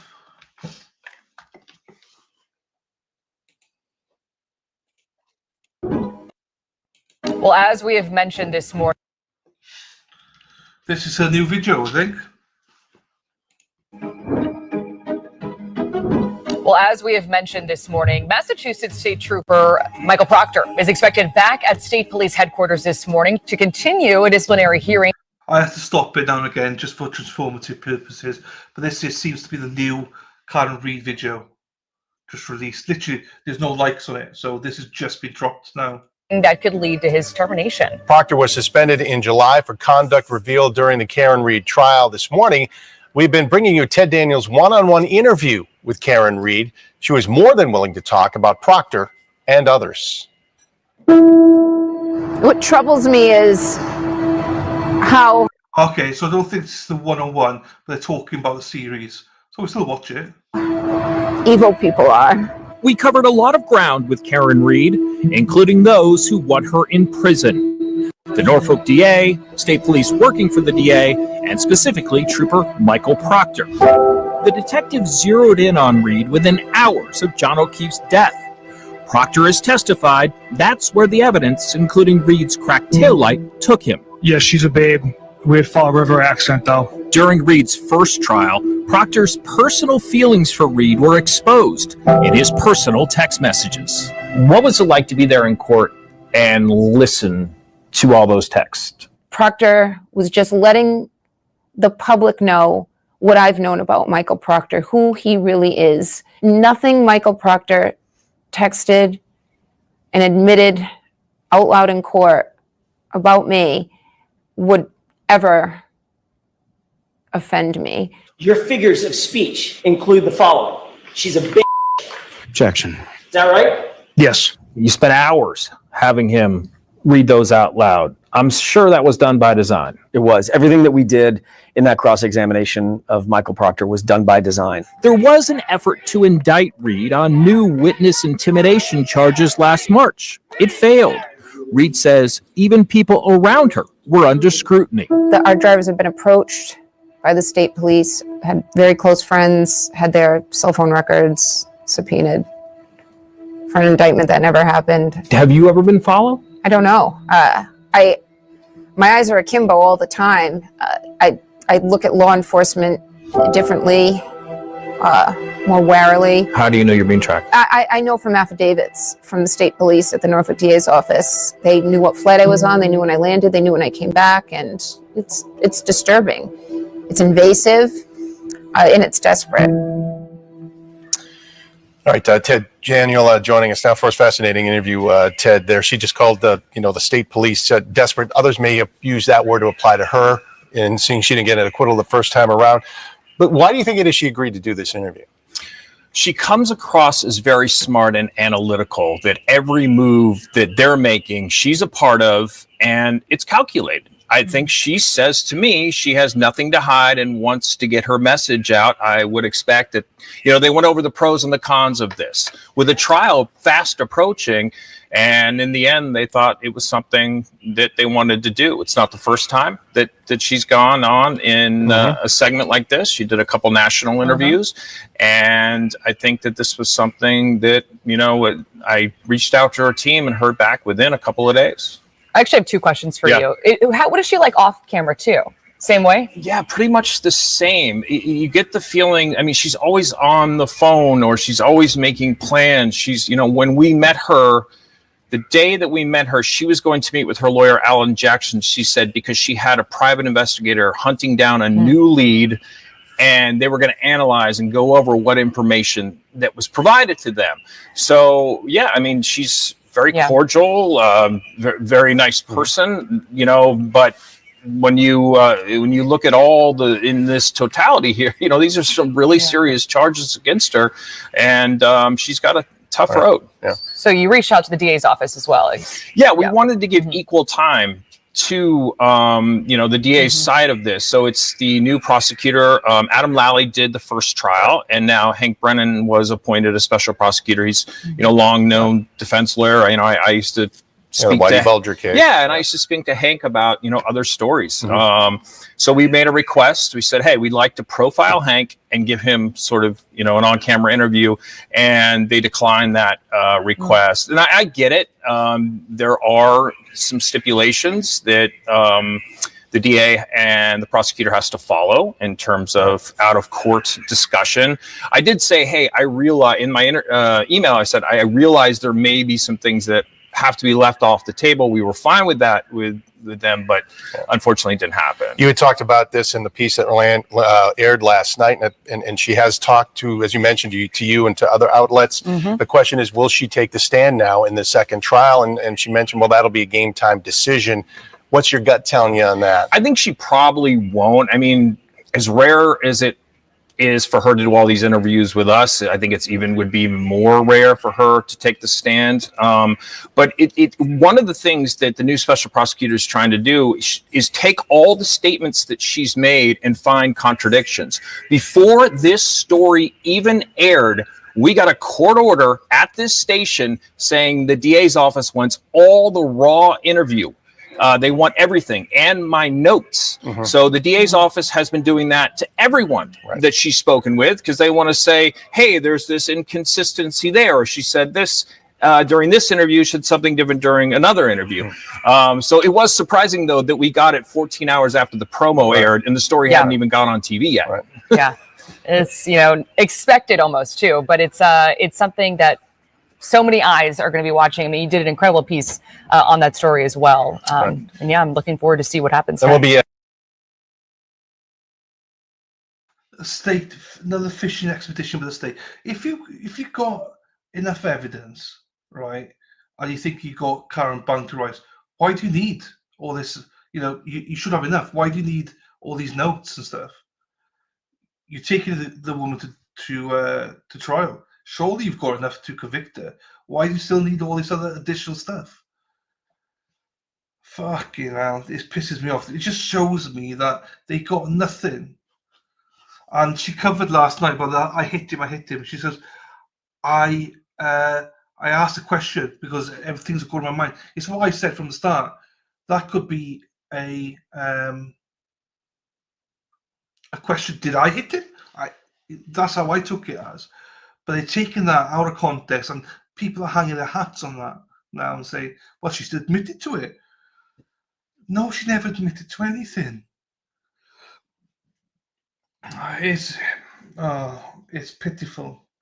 Pitiful how people could be prosecuted these days for so little. Hang on. Share this then. Keep that on. Oh man.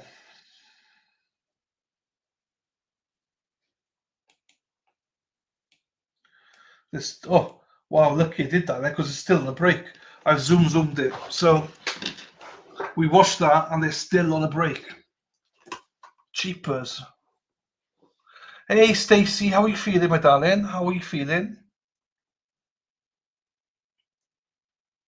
How are you? Hope you're well.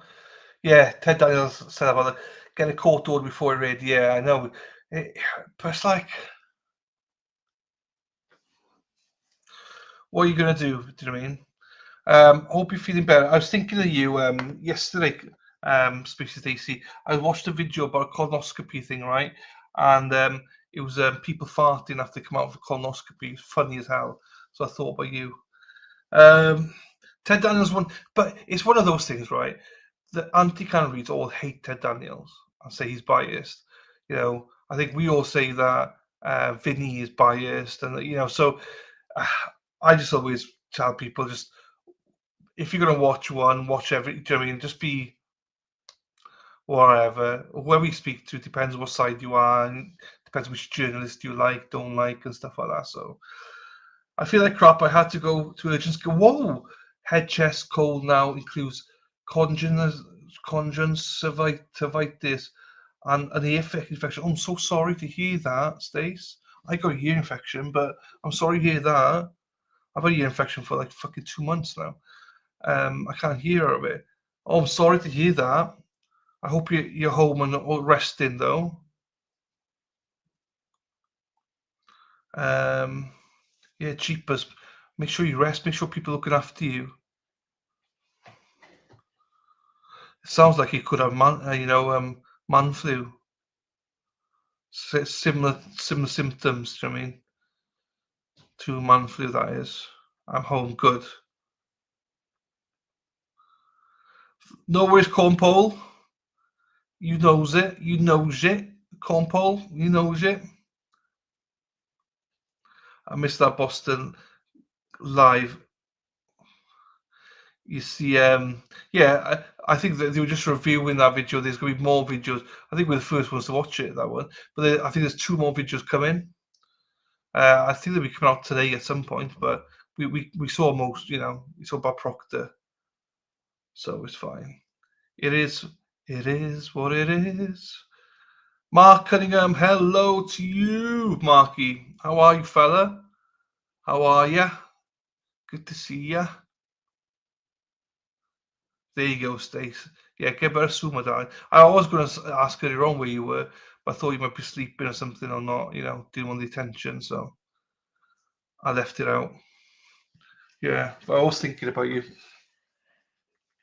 yesterday and this morning. Sounds creepy, doesn't it? Stacey was thinking about you.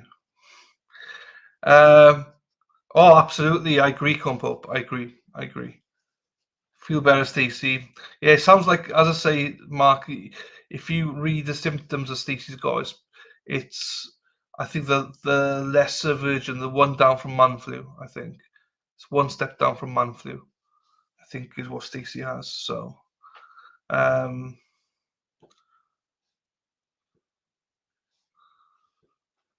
I wonder what Ted Daniels' strategy is after releasing them in bits and pieces. I don't think he's got a choice. I think it's probably the station wants to do as it build up a buzz, isn't it? So then they can, what do you call it?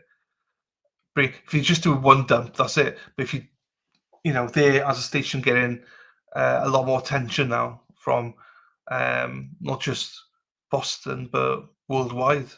So stretch it out a little bit, innit? Stalkerish even done, yes. Stalkerish.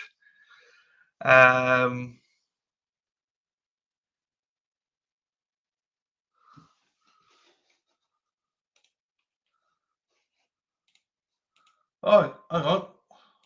I got another one. 15 seconds ago. There's another one, people. Hang on. We're the first to do this one as well. Let's get it on, people. Hang on then. Hang on. This one's only 2.5 minutes, but still. Here we go. This is hers. This is her one-on-one. The second one. Here we go.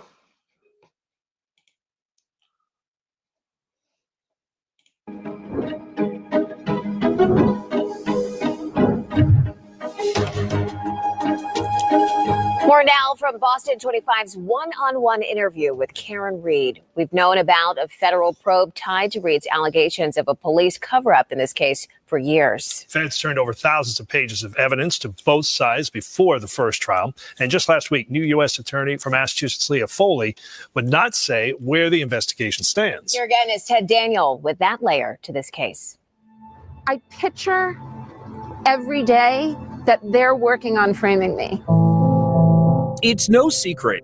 Karen Reed believes she's being railroaded, and critical aspects of her defense have come gift-wrapped from the feds. All accounts, he didn't do anything wrong. She's a whack job. State Trooper Michael Proctor's personal text messages, butt dials, and discarded phones. Did you pull the SIM card out of your phone, Mr. Higgins? Independent scientists who testified that John O'Keefe's injuries were not from an SUV. The theory of the case is a car accident. The federal materials included a report that said there wasn't a car accident. That's 95% of the case. The feds devoted a lot of time and resources investigating what happened here. We are now years removed from that, And there's been no action taken. Well, I don't know that there's been no action taken. But no indictments. No indictments. 25 Investigates has learned the Norfolk DA's office has communicated with the U.S. Attorney's Office about this case since Reed's mistrial in July. The DA's office denied our public records requests for any emails or letters, citing in part a federal protective order. Do you expect that having a new head of the U.S. Attorney's Office in Boston will change anything? I can say that I was very, very happy with what they did and what they disclosed, trying to get the truth out previously, and I hope Ms. Foley does the same thing. I'm looking forward to her continuing the investigation. I hope she does. As for Michael Proctor, he's scheduled to have a disciplinary hearing tomorrow to determine his future with state police. Karen Reed has a lot to say about Proctor. Ted will join the Boston 25 Morning News team tomorrow at 7:15 with that portion of his interview.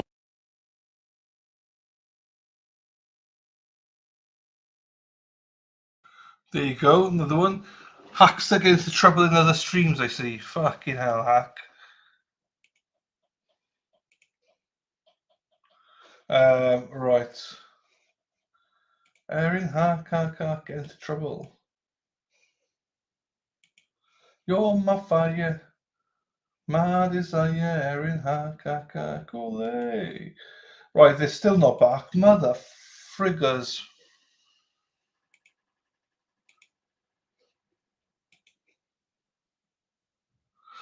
Yeah, give. Oh, they start to come back now. Give us a timestamp, and I'll play it. If you give me this timestamp, Hack, I'll play it.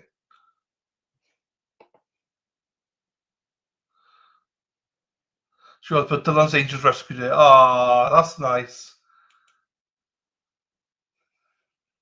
That's nice. Oops, wrong one.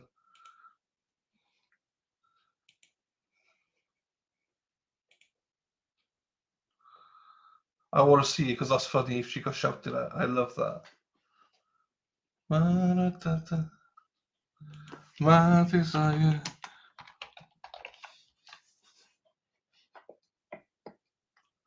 No worries, Robin. Right, I got Clara's stream up now. I just don't know where it was.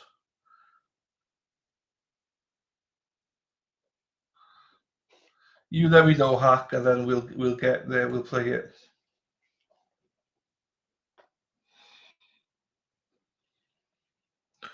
Was on after.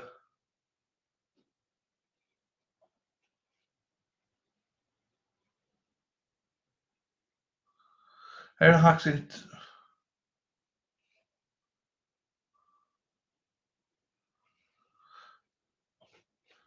45:30. Okay.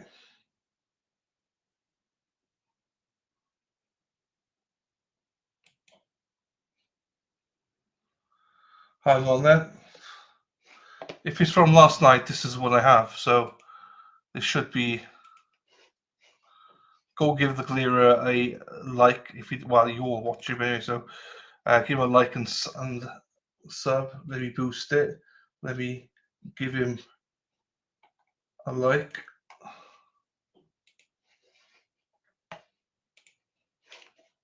This shit. I don't know what to tell y'all. I mean, I don't know. I want to see where the floor is. Like, how can I watch the floor? What is the floor? What the fuck is the floor?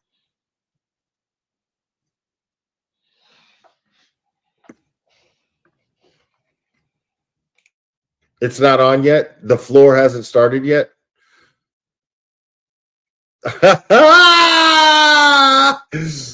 Oh my God, Aaron's got jokes. Aaron is so fucking hilarious. Fuck you, Aaron Hack.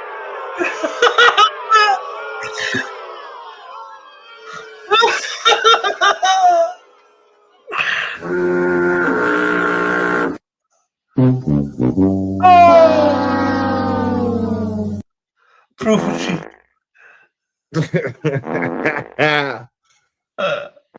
That's funny, I think. Just look down, Will.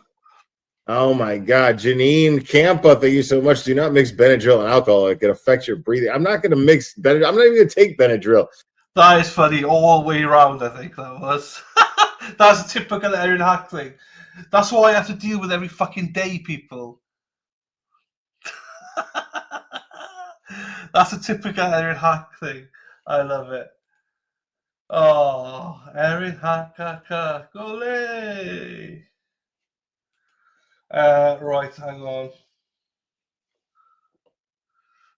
Hey, Hamburger, how are you? Right, court is back in session, I believe.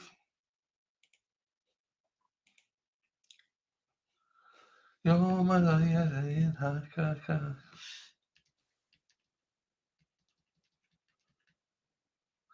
you're kidding me. They're on an extended break. Hang on, did they say anything?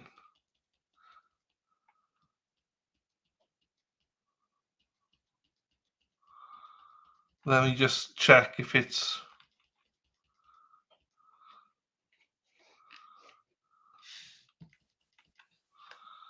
Does the court say anything?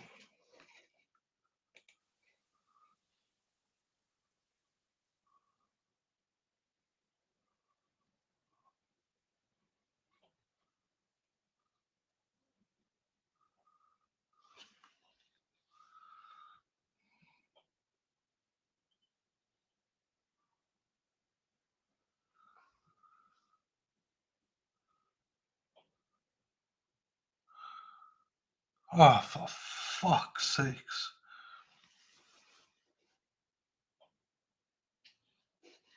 No, I could tell he was lit because of you slurred it a little bit.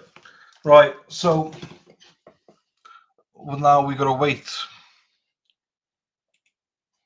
Ah, this is not good. This is not good, people.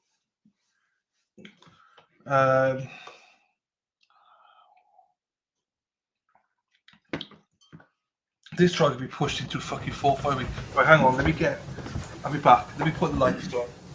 The lights are on, but no one's home.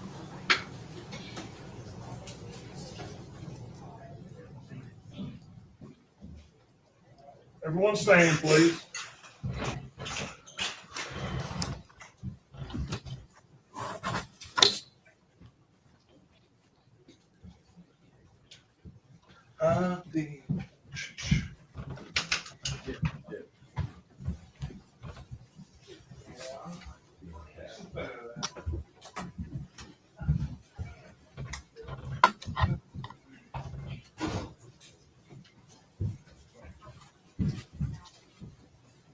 You may be seated. Thank you. Thank you, Your Honor. A few more questions. Prior to the time that Evelyn's body was recovered by law enforcement, had Tommy Boswell's property been searched? Yes, there had been law enforcement on the property. Okay. Was the playhouse searched prior to Evelyn's body being found? No. And can you tell us why? We never had any reason to believe that would come into play.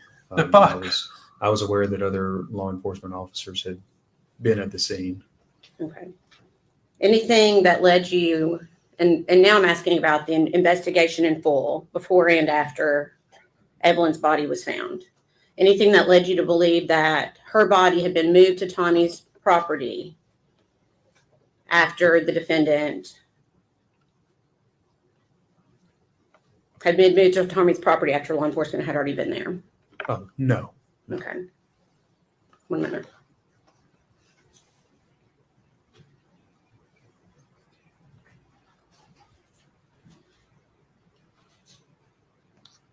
Anything that led law enforcement to believe that Tommy Boswell was somehow involved in Evelyn's body being placed in that playhouse? Objection. Cause for speculation. I can ask it in a different way. Okay. Based upon your full investigation, did anything pursuant to your investigation lead you to believe that Tommy Boswell was involved? No. Did anything in your investigation lead you to believe that Tommy Boswell knew that Evelyn's body was in that playhouse? No. Okay. Ethan Perry. Did he fully cooperate with law enforcement? Yes, Mr. Perry cooperated.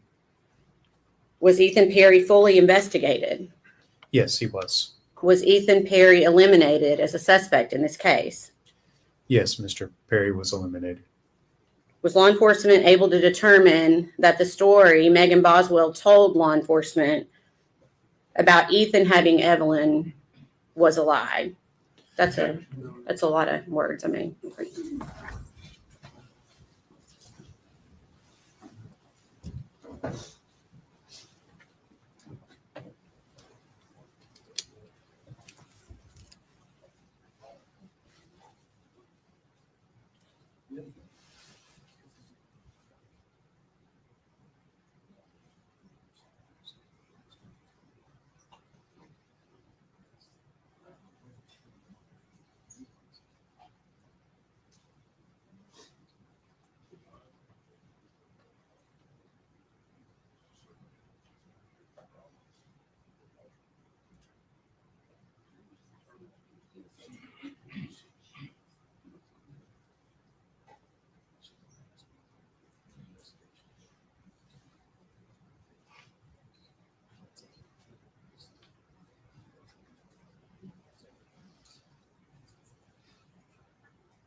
Objection sustained in part, overruled in part.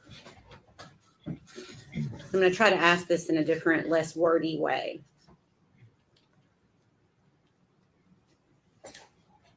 Do you recall the story that the defendant gave you about Ethan Perry? Yes, I recall that. What did she tell you about Ethan Perry initially? The defendant told us that Ethan Perry had Evelyn Boswell. Okay. And again, when you're looking at your investigation as a whole from beginning until the end, were you able to determine whether or not what the defendant told you about Ethan was the truth?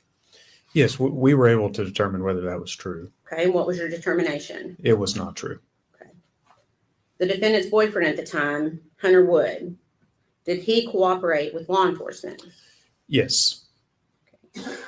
Was Hunter Wood investigated? Yes, he was investigated. Was Hunter Wood eliminated as a suspect? Yes, he was. Anything at all that led you to believe that Hunter Wood was involved in Evelyn's death and or disappearance? No. Angela Boswell, the defendant's mom, and her boyfriend, Will McLeod, did they both cooperate with law enforcement? Yes, both Angela Boswell and William McLeod cooperated.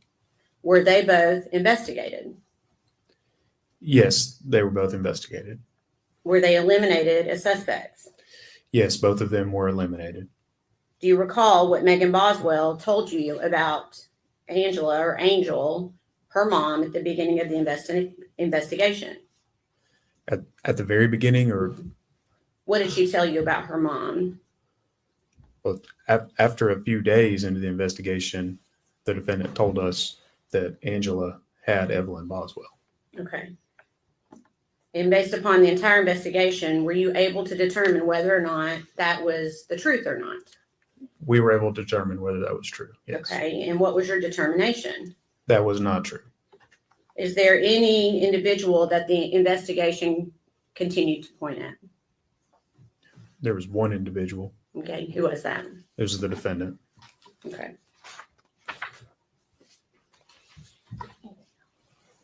Please answer any questions the defense has for you.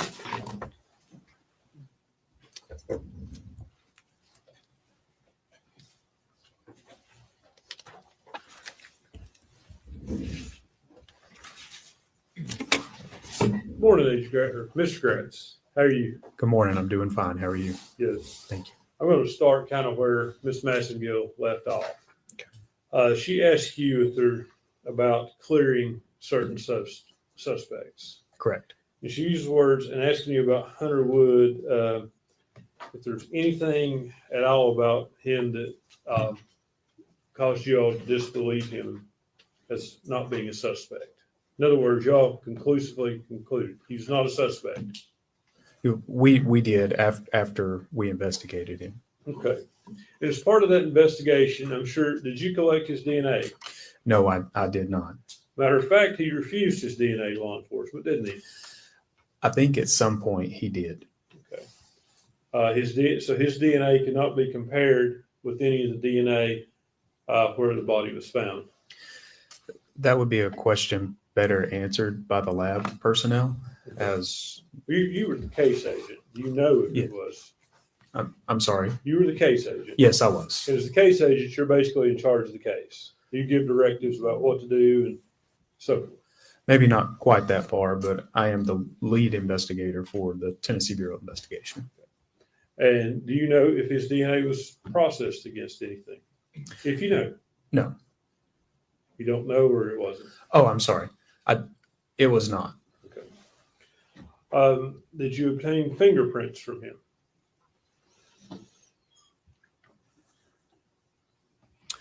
I'm almost certain I collected his standard of fingerprints, yes. Okay. And you say you're almost certain. Do you know for sure or not?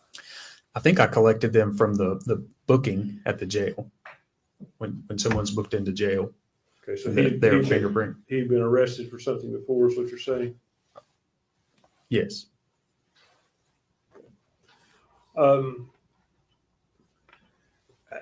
At the time of the investigation, were you aware that Mr. Woods was schizophrenic?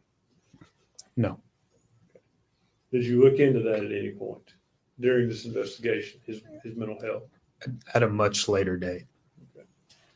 And did you all investigate any connection between people with schizophrenia and people that tinfoil hats? Go ahead.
Mr. Gratz, we were talking about Hunter Wood.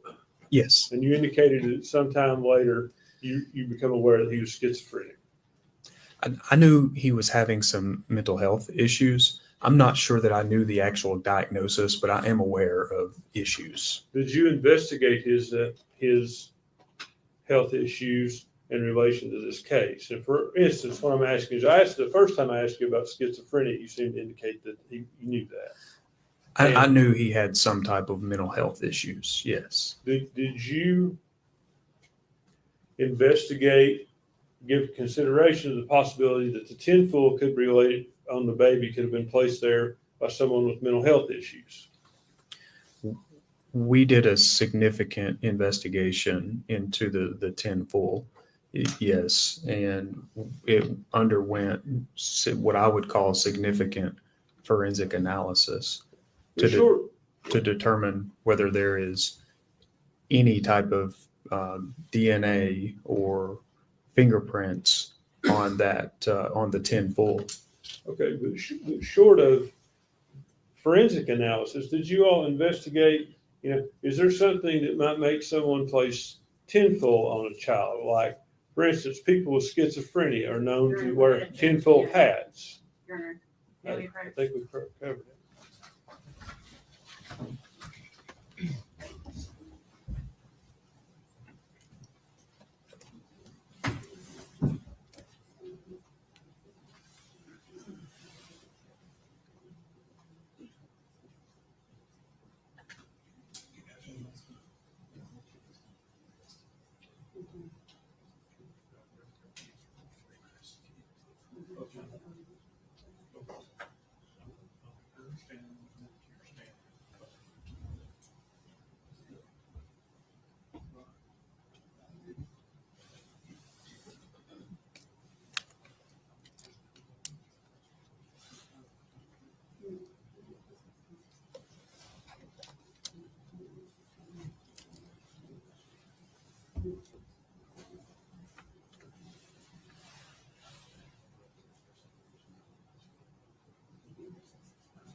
Well, I thought that was going to be a quick sidebar, but it's taken longer than usual.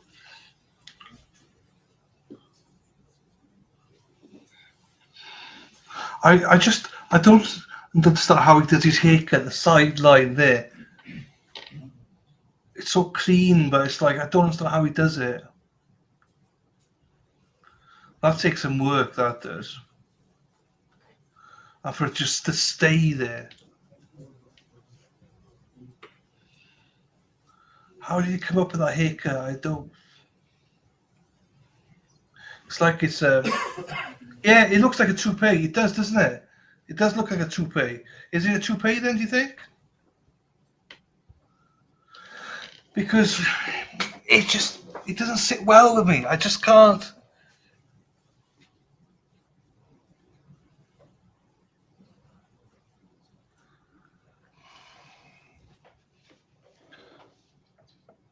You think it's a toupee 100%.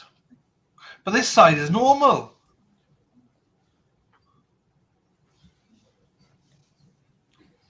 Yeah, it lifts up, you see, so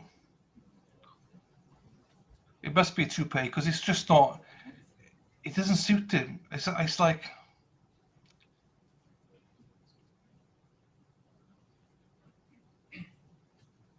no, I understand that. That bit I got. The top bit is what I was on about. Right, objection sustained in part, overruled in part. Hello, Toots. Agent Gratz, did you investigate any connection between mental health and whoever placed the tinfoil on this child? I'm not aware of any theories of like mental health issues is concerned with tinfoil. So nothing specific like that was ever investigated. Does that answer your question? To your knowledge, did anyone in your prosecution team do that? As far as mental health issues and tinfoil hats? Yes. Not that I'm aware of. No.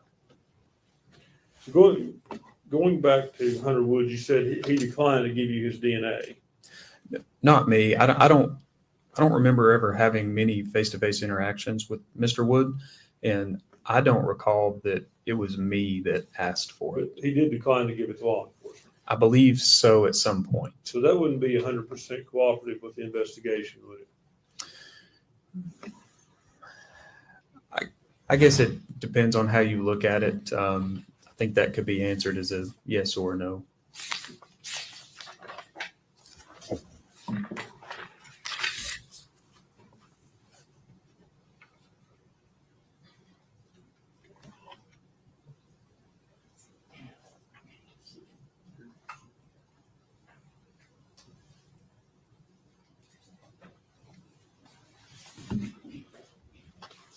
Let's go back to the investigation at the Boswell property. Okay. And as a case agent, I assume you're aware of what searches were conducted when and the results thereof. Generally speaking, there are a lot of moving parts, and in an investigation this large with this many agencies involved, I did my best to really maintain a clear chain of information and make sure everything that was happening was being documented on paper, memorialized in some type of form, and brought back to me or to someone who would later bring it to me to put it in a file. And Tommy Boswell's property was searched on February 23rd. Is that correct? With that specific date, I would have to go back and look. Do you have something that would refresh your memory as to that? Do you have notes? In the case file, yes. Is that something you could easily access? Relatively, it might take a moment to look through. Judge, I'd ask to refresh his memory with his notes. You want me to? Can he sit down to get those? Can you give me that date one more time, please? February 23rd. Thank you.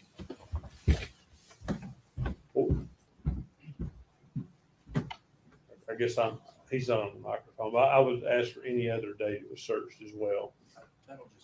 Okay. See you in a bit, Hack. Erin Hartree drives a bus, yellow bus, yellow bus. Erin Hartree drives a bus all day long. Jennifer, have him do that somewhere other than right in front of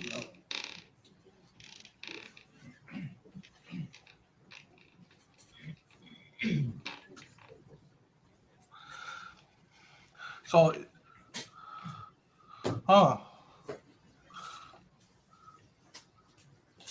so did this guy retire then, and somebody else take over? It seems like it because,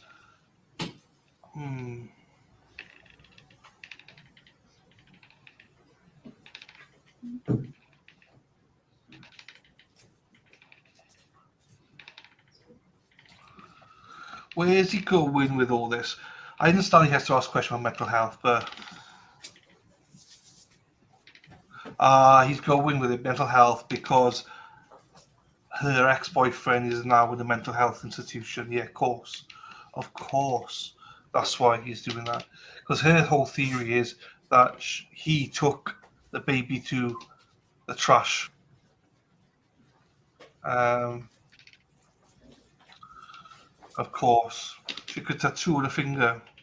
What's that tattoo of then? Oh no, it's just her writing, I think. Not tattoo. So that's why they're going down the mental health aspect of he took her to the trash, not her.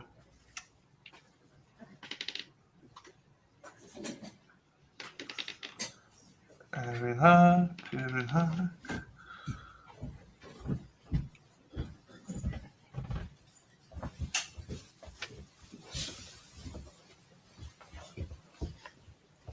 Ms. Gratz, have you had a chance to review your notes to refresh your memory?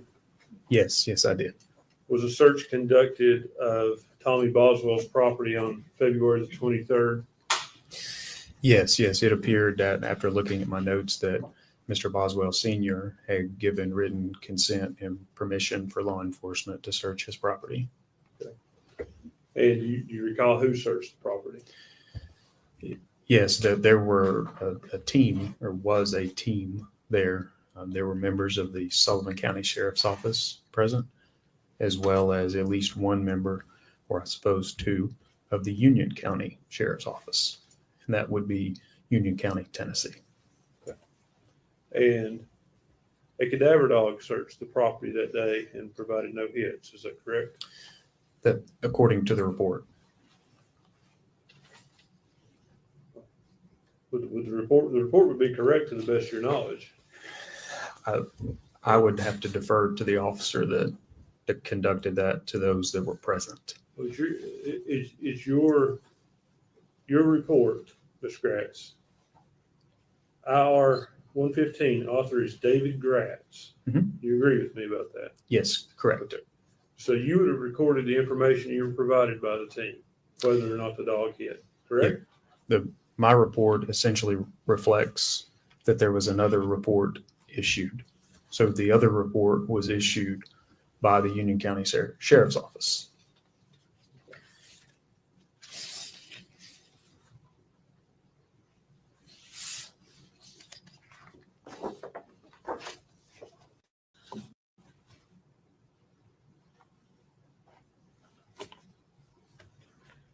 On February 21st was a search done of the Boswell trailer park on, I believe it's Sugar Hollow Road. Yes, I believe a team had gone out there. And were cadaver dogs taken that day? I know they were taken at some point. The specific day, I'm just not sure. You don't remember? No, I don't. I do know they were taken out there. Would your report from that day refresh your memory? Absolutely.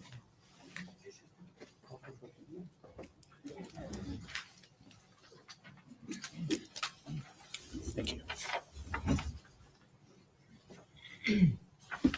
Thank you.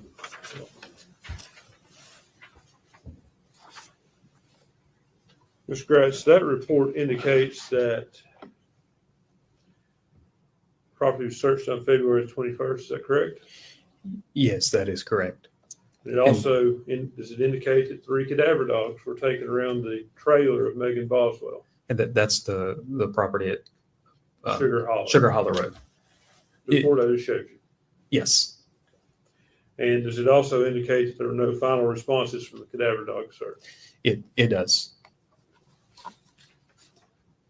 I want to go back to Hunter Wood's fingerprints that you obtained from the jail. Okay. Did you obtain palm prints or just fingerprints? It would be the standard prints they take, which I think are what we would refer to as major case prints. Could you explain that, please? Sure. It's a small standardized document that has a box for each finger of each hand. And I think at the bottom, there is an area for some larger, like a box area for larger parts of the hand to be fingerprinted. And they are filled out, depending on the department, either in ink or electronically. And do you know one way or the other if Hunter Wood's palm print was taken? I would have to look at his major case or his prints to determine that. Are you also aware there was a palm print on that trash can where Evelyn was found? I would have to defer to forensic scientist David Hoover for that. You're unaware of that? I know there was prints found on the can. I am aware of that. To say palm print versus fingerprint, I'm not sure. Okay.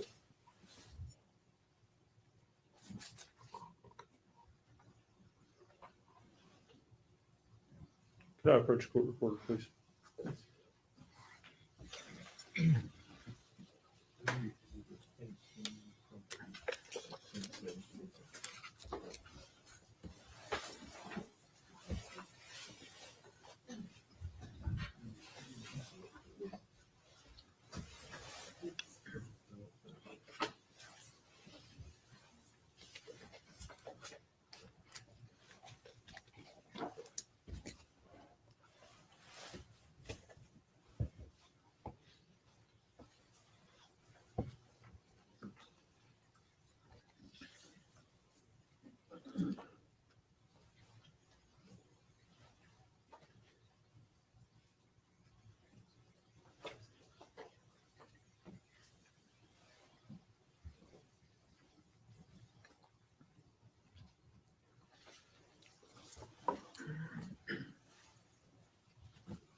Mr. Gratz, I want to show you what's been previously marked as Exhibit 17. Flip. There you go. You recognize that photo? Yes, I do. As I understand it, you were the photographer on scene that night? Yes, that is correct. So did you take this photo? Yes. Is that where the trash can was when you all entered the building? Yes. I see in the top of that trash can, it looks like there's a white trash bag and a black trash bag. Can you see that? Yes. The black trash bag, was it fully removed in there? Did you fully remove it from the can in there? Oh, we removed everything. Inside of the building? Or inside or outside?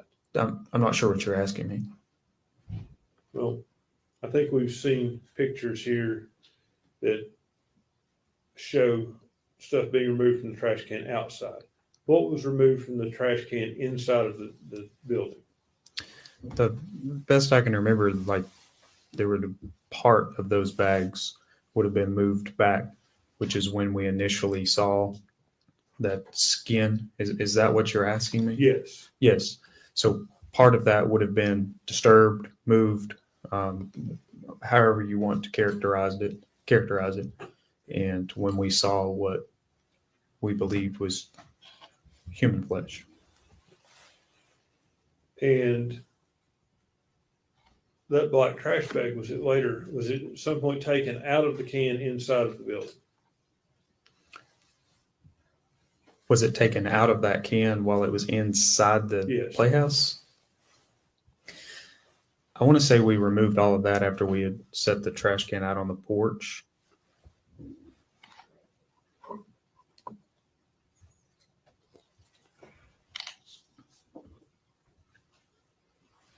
I'll show you what's been marked as Exhibit 15. Mm-hmm. The black trash bag appears to have been moved. Yes, we moved those bags. Okay, is it your testimony that you could see around the trash bag in that condition to see the body? When you're standing above it, you could see part of the body, yes. So that bag, it wasn't taken out and placed back, is what I'm asking. Was it taken out and placed back in the can? Was it like totally removed from the trash can and then pushed back in there? Or set back in there like that? I'm not sure. I'm not sure. Is it possible? Yeah, sure.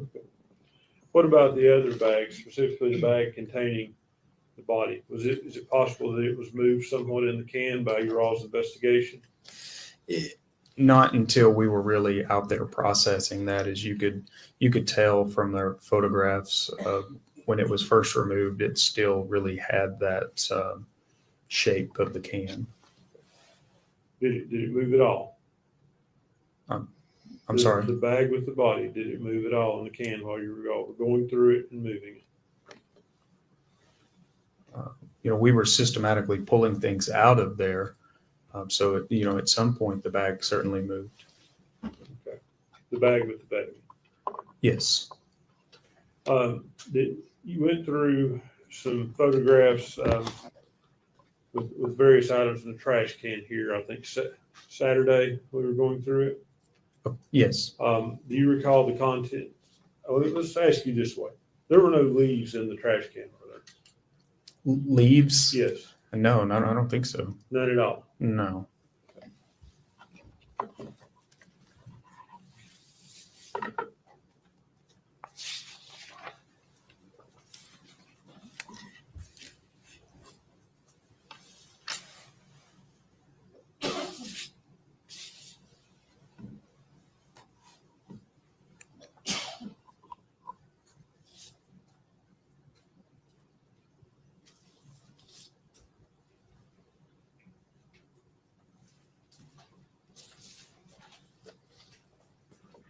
Okay, just a minute.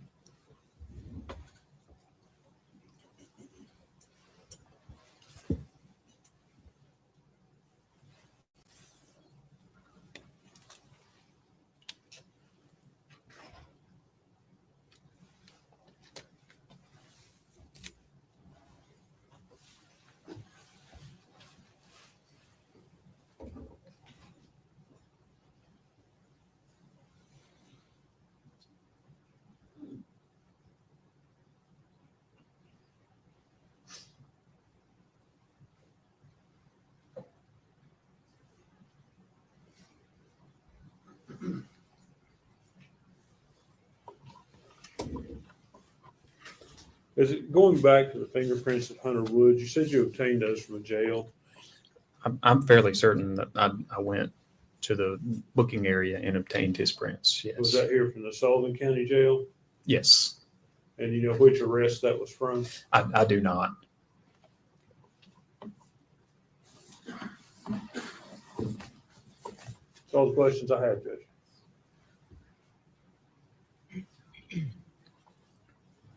Redirect.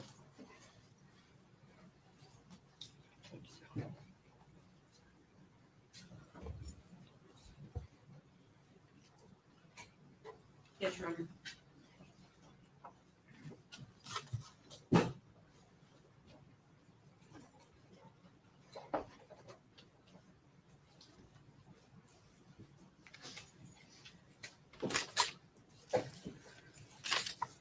How many interviews of what we call lay witnesses do you think were conducted during this investigation? More than I could sit here and count. I mean, there were a lot. A lot of people were interviewed. Several witnesses were interviewed multiple times. Okay. More than 20? Yes, Okay. More than 30? probably. Okay. And at the same time, you're conducting an investigation with law enforcement, is that right? Law enforcement is conducting a full investigation. Oh, absolutely. Yes. And I think I asked you this on Saturday. Do you feel like you followed every credible lead that you could? We followed everything that came in. Out of every person that was interviewed, did any say that they ever saw Hunter Wood with Evelyn Boswell? Objection, Your Honor. Sustained. Your Honor, may we approach? Whenever they don't like the answer to a question, as long as maybe approach, it's like, for fuck's sake, sustained, move on. Or rephrase it. This guy's like, fucking get me out of here. So I presume he was initially the lead detective, and then I think someone else took over once he retired or left, because he's no longer in the department.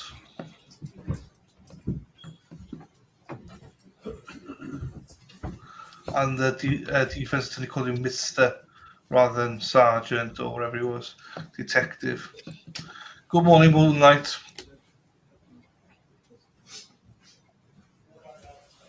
Not to worry, Moonlight Dance. It's all good. Like a profile pic. Objection sustained. One moment.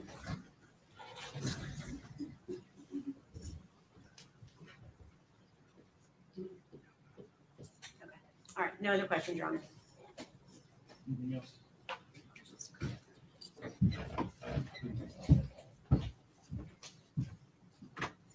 No, sir. This witness free to go. He is, we would ask that he stay under. I would ask him to recall. I understand he has to get back to work on, but I would ask him to recall. Mr. Track, you're going, not being released from subpoena, you're still subject to recall. You don't have to stay here at the courthouse, just so long as we can get a hold of you and get you. Thank you.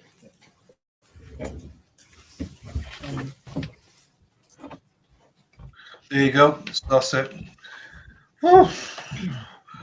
I've only just read out how many facets there are to this case.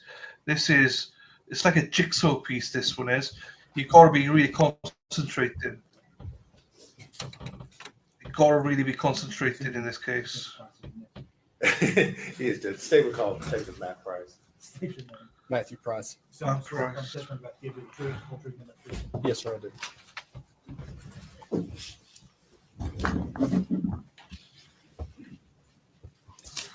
Here we go. You are Detective Matt Price, is that correct? Yes, sir, that's correct. And where are you employed? Sullivan County Sheriff's Office. And what is your position there at the Sheriff's Office? Currently, I'm Lieutenant over Criminal Investigations Division. All right. How long have you been in that position? I've been lieutenant for about 3 years, 3.5 years. How long have you been in the Criminal Investigations Division? Since 2009. All right. And how long have you been in the Sheriff's Department? May will be 23 years. Lieutenant Price, were you working in the Criminal Investigations Division back on February the 18th of 2020? Yes, sir, I was. All right. And what was your assignment there? I was sergeant in CID at that time. Were you called out at that time to assist in the investigation into a missing child by the name of Evelyn Boswell? Yes, I was. And if you would, tell the jury a little bit about what your role was in the investigation. Most of my time was spent in the office conducting interviews, most of that time being with Agent David Gratz with the TBI, and myself interviewed Megan Boswell multiple times. I'm going to kind of walk you through things, maybe starting a little bit at the end and walking back forward. But on March the 6th, did you all eventually locate Evelyn's body and go to the property there where Tommy Boswell's out on Muddy Creek? Yes, that's correct. Okay. And in conjunction with, we've heard testimony about the body being recovered, was there also additional evidence that was recovered from there in the playhouse? Yes, there was. Okay. And what was that? There was multiple trash bags that was also located inside the playhouse. Those items were collected, and we went through those. We brought them to our headquarters at the sheriff's office and processed those here. Okay. Did you take photographs of the process as you went through the items that were in those trash Yes, bags? I did. Okay.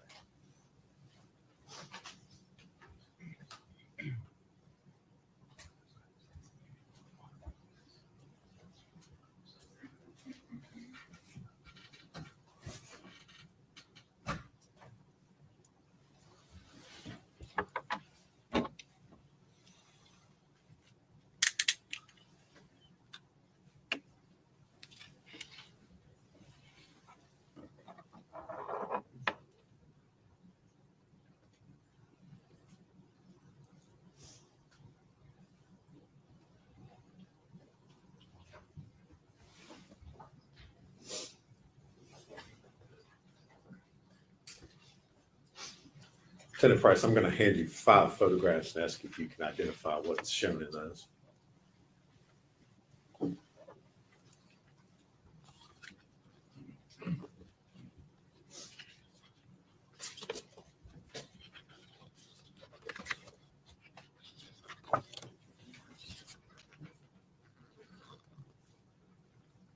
Yes, I do.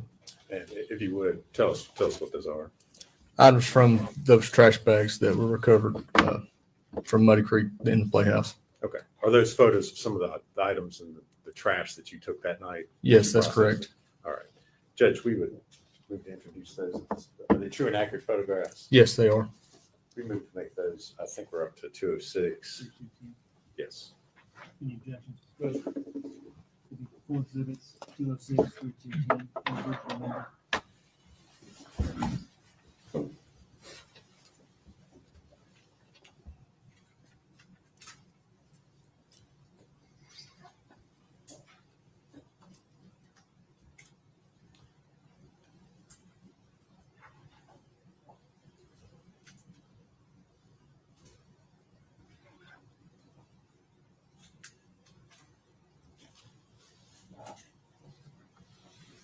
Judge, if we could, I'd ask the permission to publish those this time.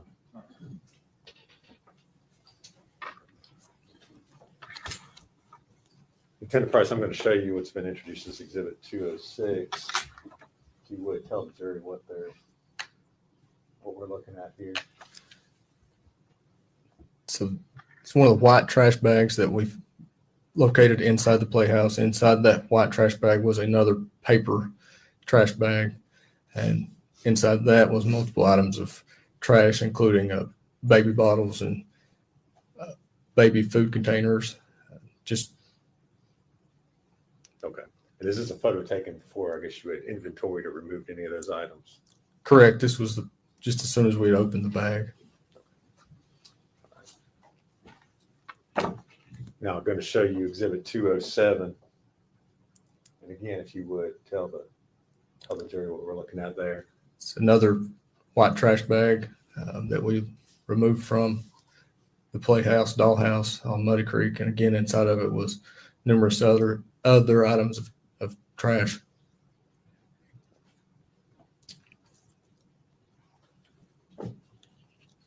Now showing you Exhibit 208. Yes, that was an egg carton that was found in one of those trash bags with the expiration date. All right, I'm going to go back real quick and show you 207 again. Is that the egg carton that we're It seeing is. there? Yes, it is. All right. Now, go back again to 208. Is there an expiration or best buy date on that egg carton there? Yes, October the 6th, 19.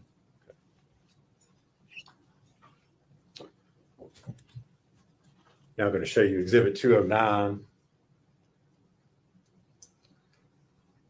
What are we looking at there? Trash, again, trash bag with trash inside of it, including a most prominent thing is a milk container. All right. And again, does that milk container have an expiration date on it? It does. I don't know if you can see it or not. I'll zoom in on it. It's sell by date, sorry. October 20th.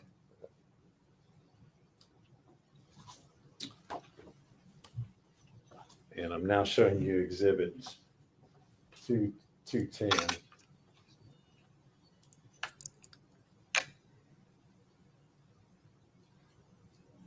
What are we looking at there? There's a receipt, Northeast State Bookstore with Megan Boswell's information on it. All right. And that was removed from the Trash can, as yes, well. sir. Thank you.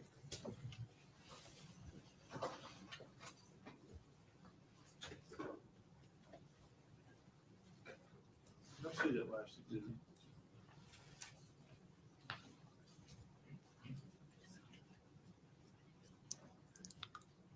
Oh, sorry.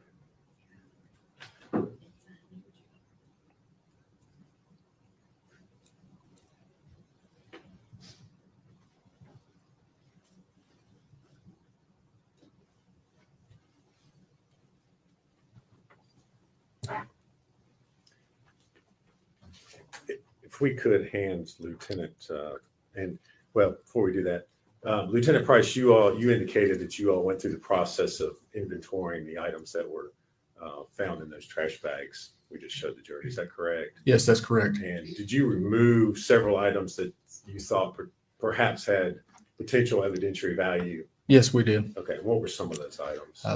Bottles, baby bottles, water bottles, like drinking water bottles. There was also a tissue that had some kind of reddish brown stain on it. There was a pair of latex gloves that were removed. Okay. And did you all package those separately and Yes, we did, and put them in evidence bags so they could be sent to the TBI lab? that's correct. All right. Now, if we could hand Lieutenant Price what's been marked for identification as Exhibit 200.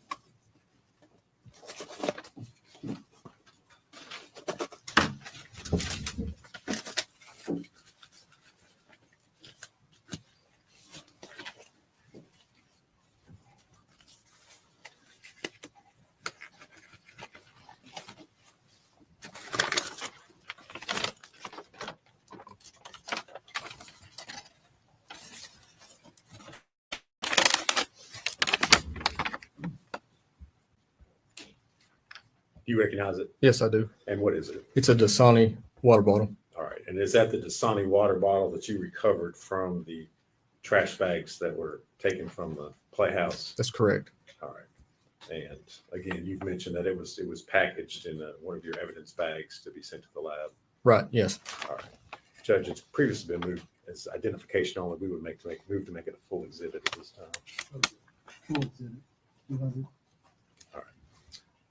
And asked to publish it to the jury if I could. Go ahead.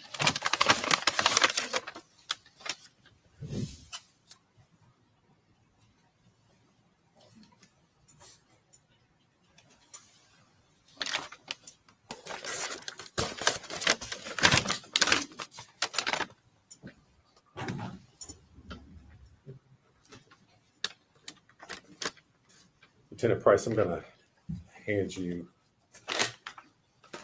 another bag and ask if you can identify what has just been handed to you.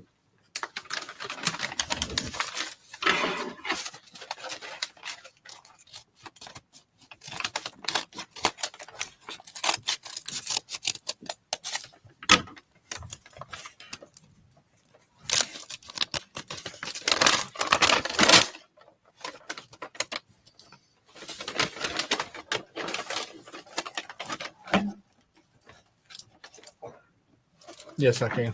All right. And what is it, sir? It's a great value water bottle. All right. And was that object removed and recovered from the trash bags that you inventoried that evening? Yes, it was. All right. Again, was it secured in a separate evidence bag to be sent to the TBI crime lab? Correct. Judge, we move to make that full exhibit 211. Objection. No, sir. Full exhibit 308.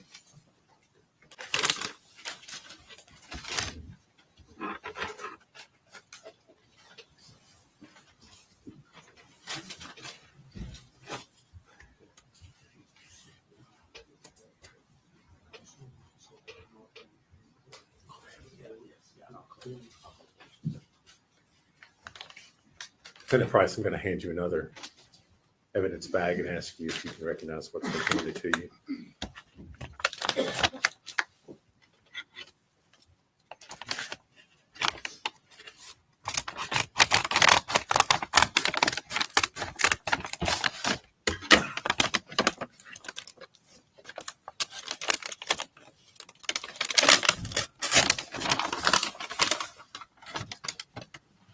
Yes.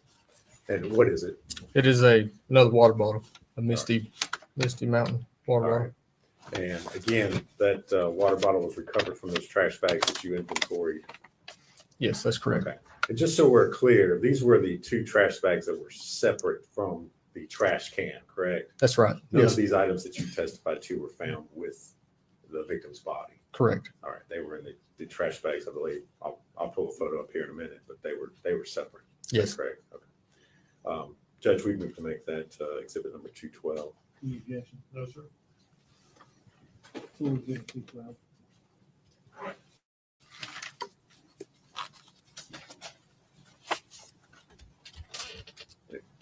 Permission to publish that, Judge? Yes.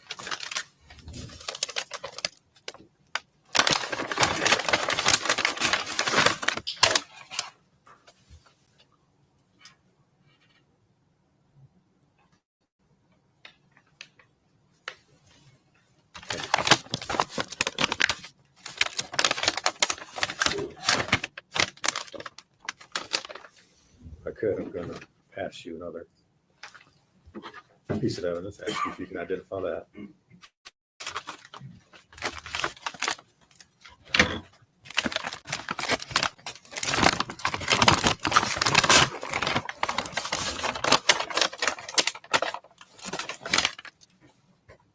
Yes. And what is it? It's a Great Value or Food Club water bottle. All right. And was that water bottle also recovered from those trash bags? Yes, it was. All right. And it was secured separately in an evidence bag to be sent to the lab? Yes. Judge, we move to make that exhibit 213. Any objection? No, sir. Full exhibit 213.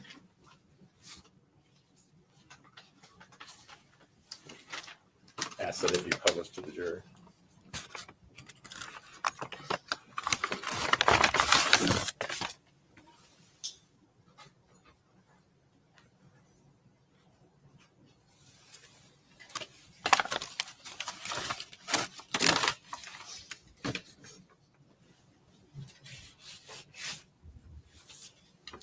Lieutenant Price, I'm going to hand you another evidence bag and ask you if you can identify what's contained in that.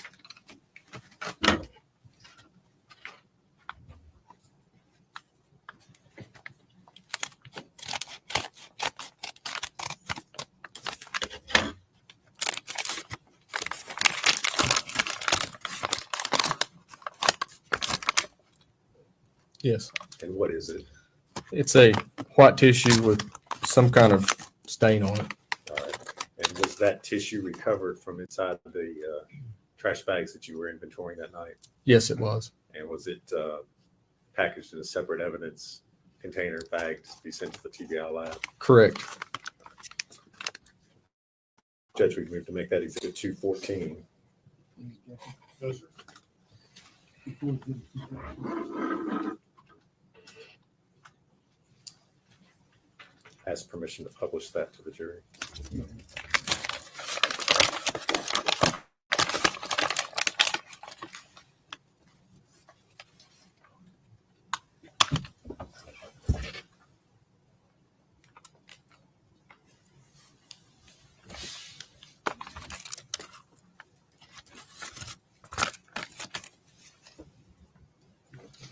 hand you another item and ask if you can identify what's contained there.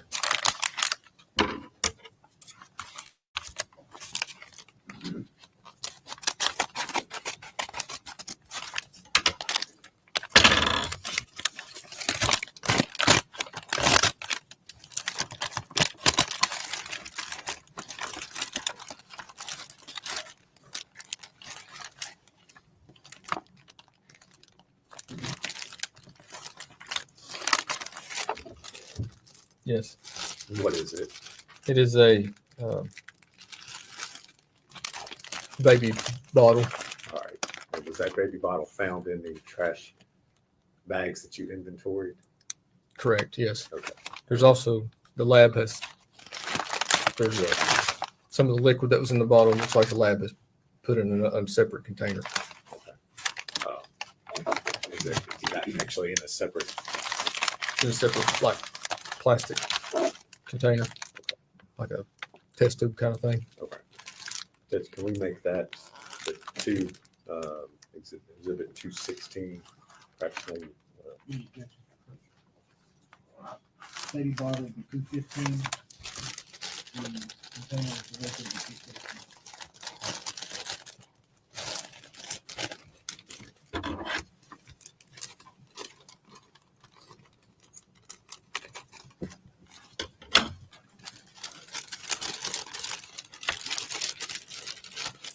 That's permission to publish 215 to the jury this time.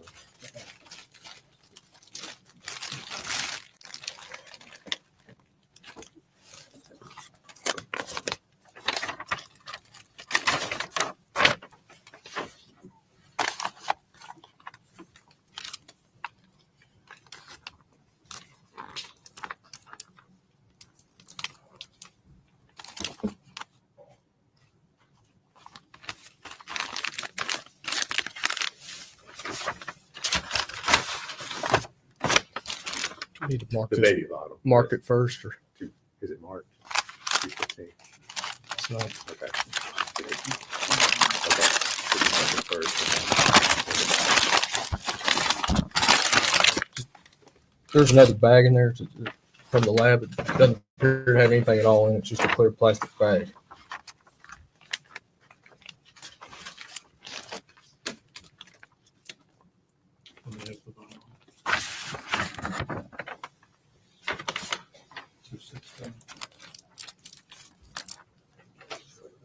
You want to inspect it?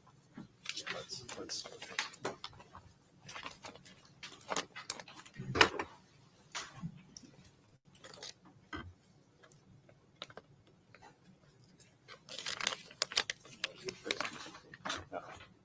That's exhibit 16. Right. You said there's another bag in there. Yes, and I believe this was the.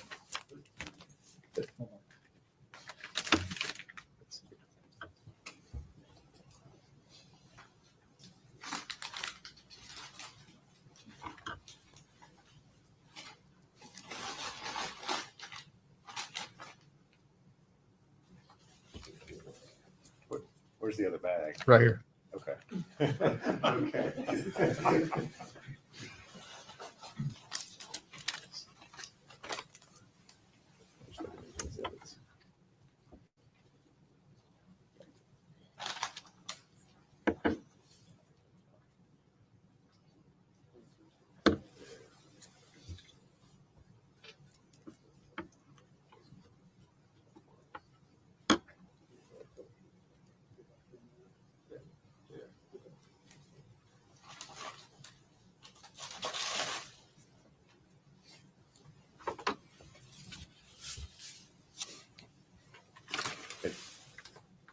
Lieutenant Price, I may have you identify there's a separate plastic bag that's in there.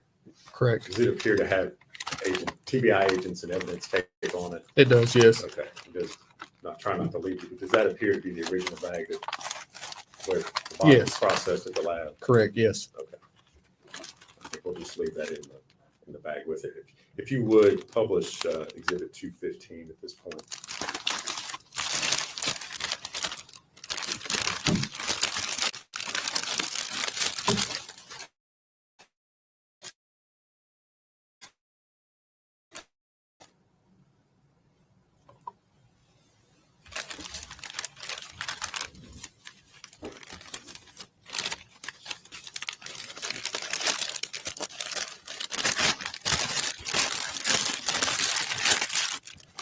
Lieutenant Price, I'm going to hand you another item and ask if you can identify that.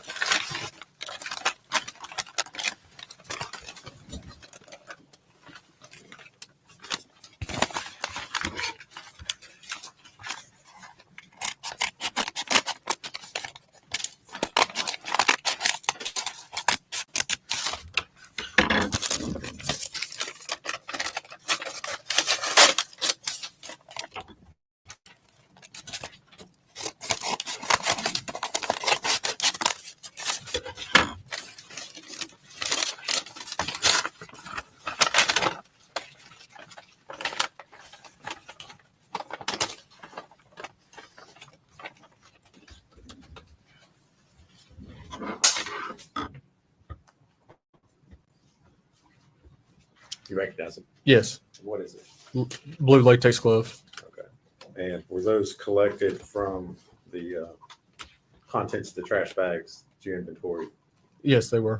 And were they secured in a separate evidence bag to be sent to the TBI lab? That is correct. Judge, we move to make those exhibit 217. No, sir. Before exhibit 217. Judge, we'd ask permission to publish those to the jury. Go ahead.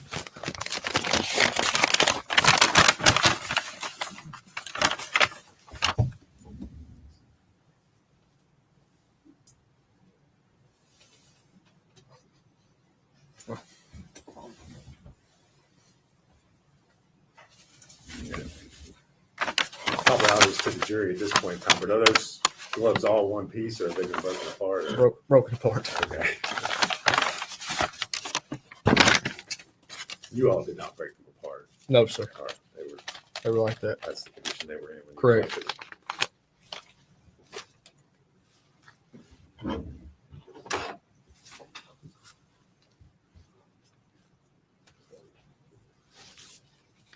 All right.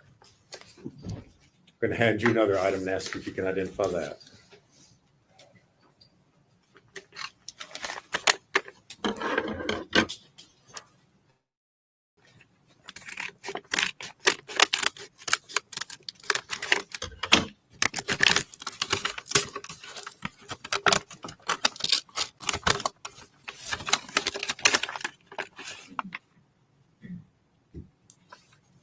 Yes. And what is it? It's a cold and cough nighttime medicine bottle. And was that bottle collected from the trash bags that you all inventoried that evening? Yes, it was. And was it secured in a separate evidence bag to be sent to the TBI lab? Yes. Judge, we move to make that exhibit number 218.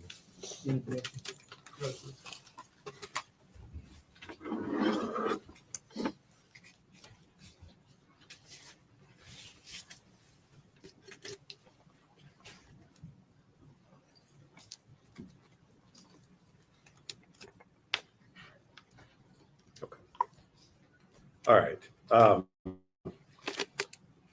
Lieutenant Price, I want to go back now. You mentioned that your, I guess, primary role, primary duties that you had during this investigation was speaking with Megan Boswell along with Agent Gratz. Is that correct? Yes, that's correct. And did you talk with Ms. Boswell or interview her on multiple occasions during the course of this investigation? Yes, I did. All right. Now, I know you did not do the initial first interviews with Ms. Boswell. Is that correct? Correct. I did not. Okay. Were you present or did you speak with the detectives and other individuals who had spoken with her initially? Yes. Okay. So you were aware of the initial information that she gave to them about the child being with Ethan Perry? Yes, I was. Okay. Now, on February 20th of 2020, did Ms. Boswell show back up at the Sullivan County Sheriff's Office? Yes, she did. Okay. Was that something that you all had planned or had you requested her to come to the Sheriff's Office? No, we had not. She just showed up in the lobby and wanted to talk. Okay. Did you ask her why she was there at the Sheriff's Office? I did. And what did she say? She said she wanted to try to help us. All right. And as a result of that, did you all again, and when I say you all, I'm talking about you and Agent Gratz. Did you all then interview her again on February the 20th? We did. Okay. And where did that interview take place? At the Sullivan County Sheriff's Office, just outside our CID. We have 2 interview rooms, and one of those interview rooms is where we talked to her. Okay. And is that interview room fitted with audio and video recording equipment? Yes, it is. And was that particular interview recorded? Yes, it was. All right. And I know you said that the interview room is in the sheriff's office. That's here in Blumpville and Sullivan County. Correct. All right. Did you have an opportunity to watch the video of that interview prior to coming to court here today? Yes, I did. And was that what you watched, a true and accurate copy of your interview with Ms. Boswell? Yes. All right. Judge, I'm going to move to make that Exhibit 219. Any objection? No. Before Exhibit 219.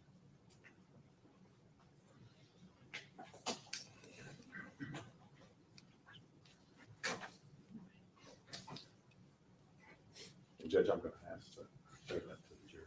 All right.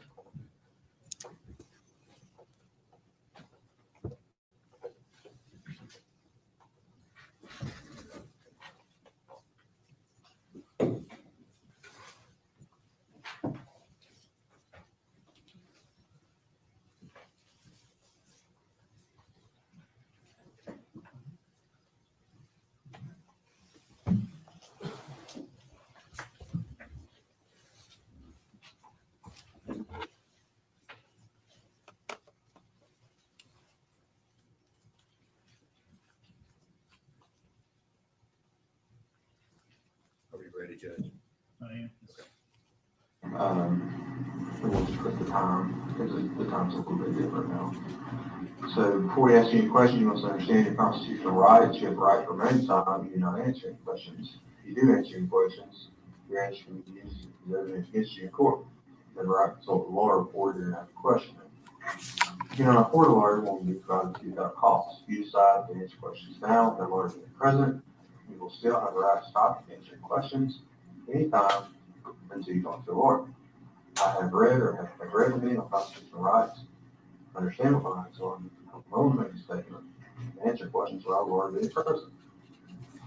Good with that? You know what counsel is, right? Yeah. I mean, you called it this morning? Yeah. All right.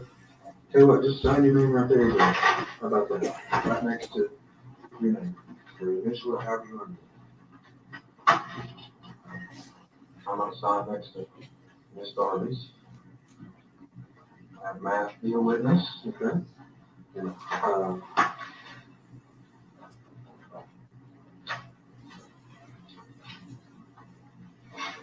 wood. I'm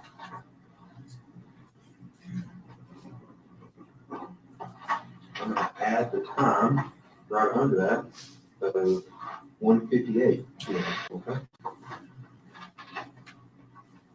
So I'm going to come here on time.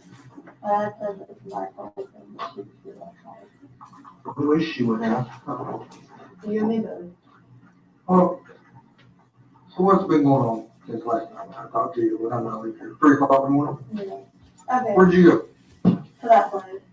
We transported her, right? Sullivan County. Okay. Okay, I talked to Dad this morning, and he was going on that, like, sometimes my mom says words I don't understand what they mean. They're in another language. Yeah, Dad knew what I was talking about, apparently. But he was going on that she was like, whenever, he told her the night before he called you all, and he was going to, and she was going on, oh, she's going to jail, like, she can't be around here anymore, she'll have to leave and not come back and stuff like that. Your mom told your dad that? Yeah. Why?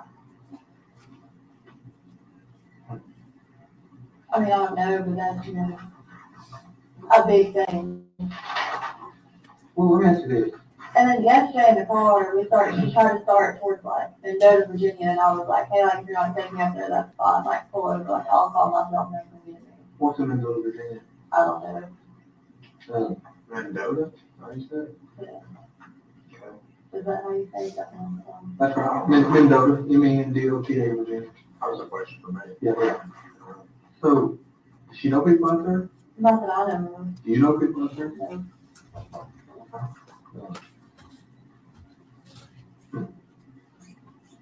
So then what is that?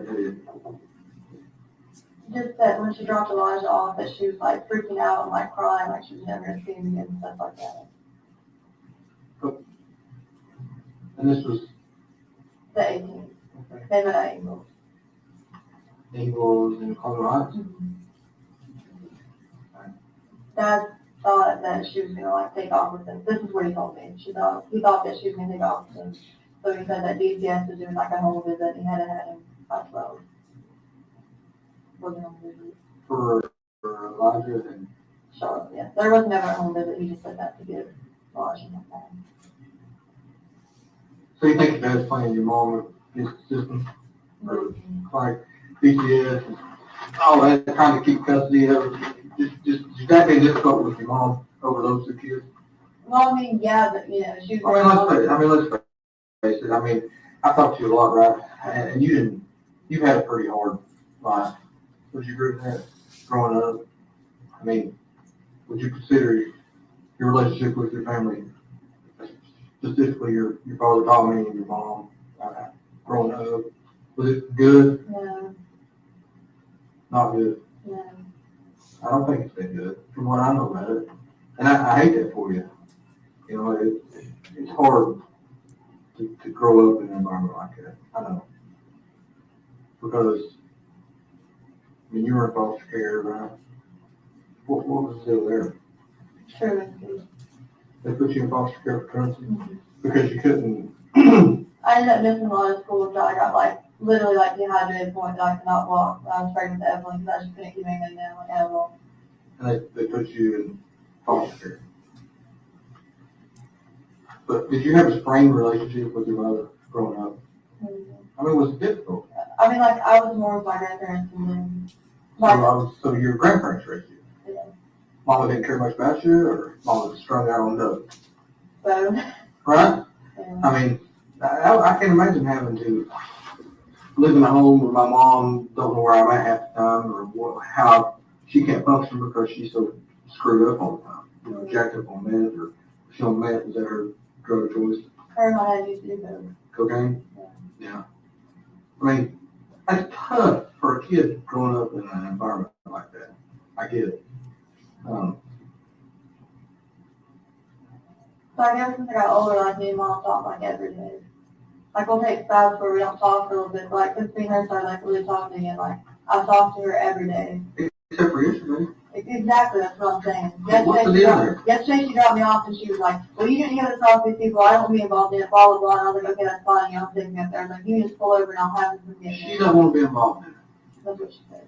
Why would she say that? I mean, Why would she be involved in it in the first place? Explain that to me. I really don't know. If I did, I would tell you. And I asked Dad if he talked to her at first. He's like, well, I'm not telling you if I have or haven't. He's like, why do you want to know? And I was like, we're trying to find her. He's like, well, no, I haven't. Yeah, we're trying to find her. I mean, like I told you last night, we've got, I'd say there's 80 people right now, probably more than that, across the state of Tennessee. They're doing nothing but look for this job. Nothing. That's it. Okay? There's probably 50 of them up here right now. And like I told you before, last night, you know, there's got to be more. I mean, you're not a dumbass. I know this. Yeah. And I'm not a dumbass.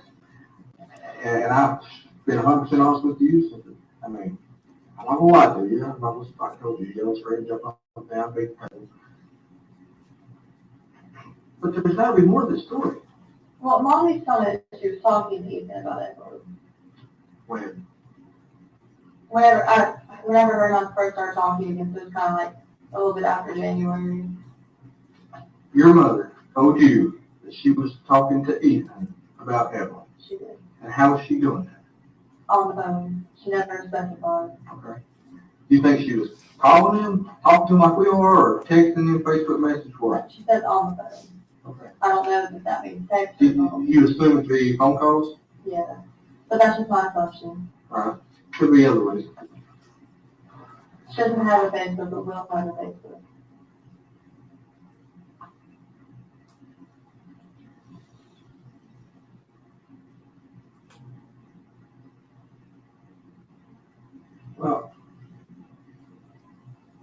What changed? What do you mean what changed? Man, what changed?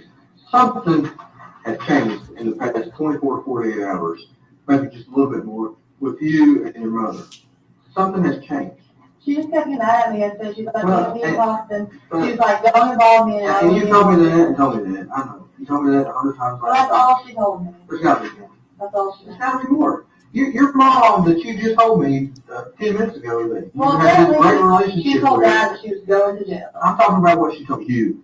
And you had this great relationship. Just come around. Mom, me and Mom, we've got back together since I grew up. We got a good relationship and this and that.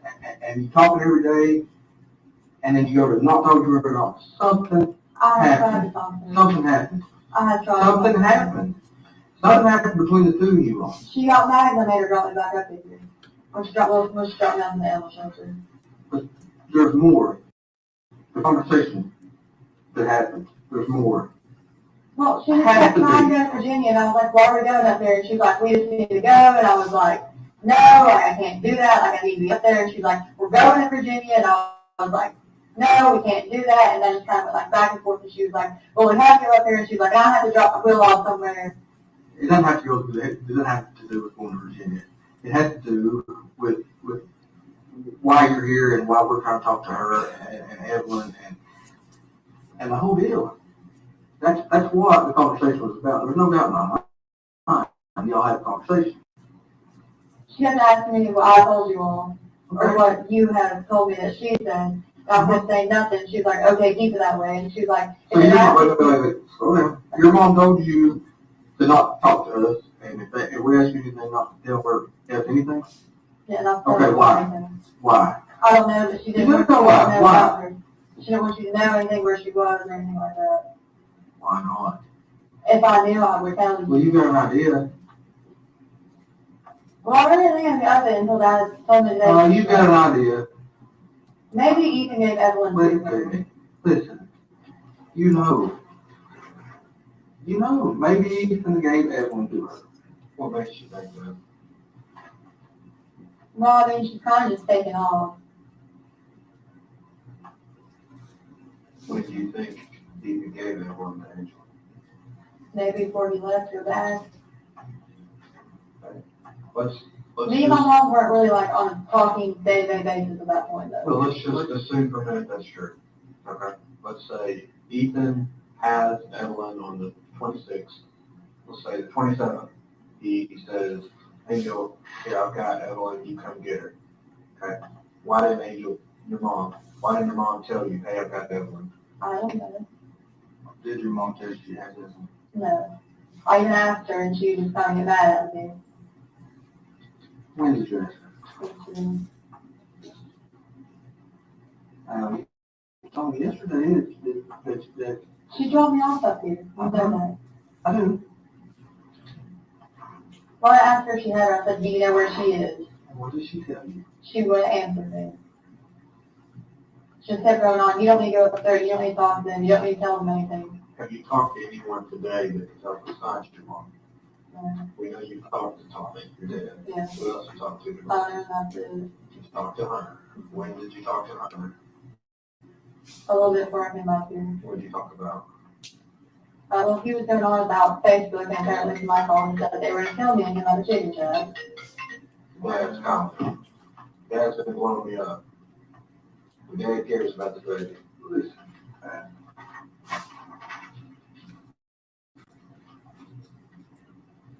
hear what you said just a minute ago. Maybe Ethan gave Evelyn to Angel. What you just said. Maybe. No. It's not how you, that's what you said, but it's how you said it. Okay? I don't know for sure. I'm going to be honest with you, okay? Let me talk. Okay. I've been in this a long time. I've talked to a lot of people. They're sitting right there in the same position you are. I know when you're not being 100% honest. Just like I knew yesterday when I told you that you didn't run out of gas and walk down the road. Mom dropped you off. I knew that. I know you told me one thing, but I knew something else. Okay, I'm going to be honest with you, okay? I don't know for sure, but I just my gut feeling at this one. What if we reworded that statement a little bit? Okay. What if we reworded it to say, maybe Maggie gave Evelyn to Angel? I did not. Me and Mom were talking at that point. Well, at any point. No. The only time that she's ever kept Evelyn is one time she kept her overnight for me, because me and I were into it, and she was at her parents'. I didn't really have anywhere to stay, so I slept in my car that night. But Evelyn was inside the house, and then she kept her for me maybe like a couple hours a few times. What if there was a time where you couldn't get in touch with Ethan and you needed a break? No. Maybe you went to your mom, said, here's Evelyn, No. and you trusted your mom, No. and she never brought Evelyn back. It's not possible. Not possible. Let's go back to Hunter. What did you and Hunter talk about? Facebook? Yeah, he said that. What about Facebook? People were talking about him, and that somebody called the chicken shack and threatened to kill me and him. Okay. How'd that make you feel? Well, I mean, he was just like, I'm upset and this and that. And then I was like, okay, I can get my stuff at some point. And he was like, yeah, we'll talk about it later. Okay. Did you ask him where Evelyn was? No. Did you call anybody today to try to find Evelyn? I tried to call my mom on every number that I have for her, and she's not answering. Okay. I have 3 numbers for her. Of all the people in the world, of all the things you could be doing to find Evelyn, you keep calling your mom. Why? Because I think she knows something. I don't know for sure. I'm not going to lie to you. Because don't be like, you're not being 100% honest with me. I am. It's the first time I've heard that. I've talked to you now for coming up on 5 hours. First time I've heard that, Maggie. So I'm going to be in trouble for not saying that before. Look, we are concerned about Evelyn. We want Evelyn. What did I tell you last night? We will go to the end of the freaking earth and back. Like he told you, they've got 2 damn planes that are put in the air. But I have no idea where she's at. I've called her maybe like 100 times. Maybe you don't, okay, maybe you don't know where she's at right now. I might have an idea though. Okay, tell us the idea. She used to stay on Jenkins Hollow Road in Elizabeth. All right, told me that last night. Okay. What makes you think she's there right now? These are the only places I know that she would go to. The 3 we talked about last night. Yeah. Okay. And then her and Willie used to camp a lot. I don't know where she got like exactly her like trespassing and assault charge in like Scott County, but I know it's close to that river. Pretty close to be, excuse me. Stockton, Virginia. Pretty cold to be camping. Will has a camper. Okay. Mendoza, Virginia. Scott County. Is that where they're at? I don't know exactly where they're at. You got a good idea. You know, yesterday when I had you taking me to places, those are like the only ideas that I had.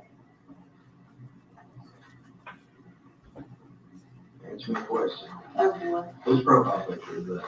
Mine. All right. I'm going to read something to you. Okay. How's Evelyn? Good. Mean as fuck. She hates me.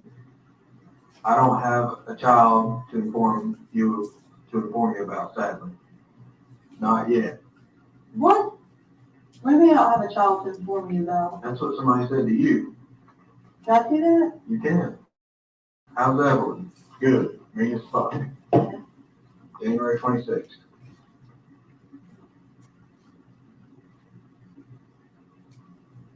Okay, what's your point? Tell me about it. I didn't want to tell anybody that I didn't know where she was at. So instead of saying, I don't know where she is, you just say that she's mean as fuck. She's mean. Okay? God, you know, that's new information. That's new information. Last night, she was the sweetest baby to ever grace this earth. Now she's mean. That's what you said. You said she's a sweet baby. She never cried. Was never a problem. Always take held care her. Now she's mean as fuck. And you need a break. Tell us about it. I just knew everybody know that I didn't have her. Okay. So I'm making excuses why I didn't have her. Why not? Because I thought it made me look like a bad mom, and I really didn't want like. Well, look, let me ask you this way.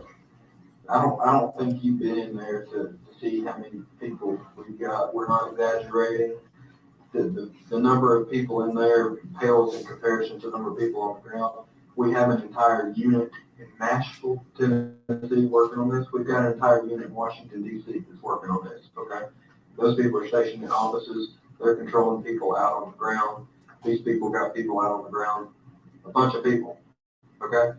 You say you think it would make you look like a bad mom, okay, or a bad person or whatever. Why didn't you just tell somebody a month ago, 3 weeks ago? Hey, The only my baby's person I missing? talked to about it is mom. Okay, And she told me that she can talk to you. okay. Why didn't you go to someone? Did you see the extent? We go tell me, have you passed the billboard that has the Amber Alert on it? They're all up and down the interstate. I bet I passed 3 coming in this morning. Passed probably 3 going home last night. And you know how the Amber Alerts work? Sends out a text message to everyone. Okay? Yeah. People are willing to help. Right?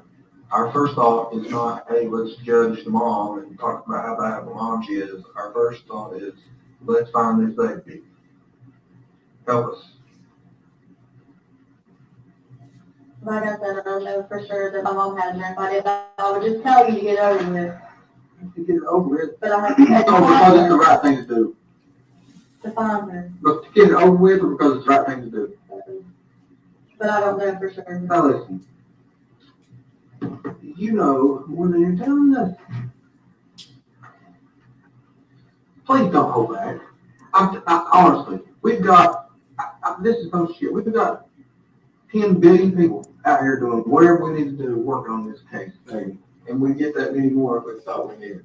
But right now, it all boils down, really, 90% of it, in my mind, boils down to what's happening right here, right now, in this room with you. Because you hold that key. Okay? I want to ask you one more time, maybe in a little different way. You, right here, right now, we've got internet, cell phones, everything. We can give you access to things. You've had access to a phone at some point this morning. Out of everything in the world you could have been doing, why did you only call your mom? We need to know that. I think she has Evelyn. You think she has Evelyn? You think she has Evelyn, or you know? I don't know she does because she wouldn't tell me. Well, okay. What makes you think she has Evelyn? Just because the way she's been acting and stuff like that. So you think she's okay? You think Evelyn's okay? I hope she is. That's not right. I don't think mom would do anything to hurt her. I think she's okay, yes, but I just don't know where she's at.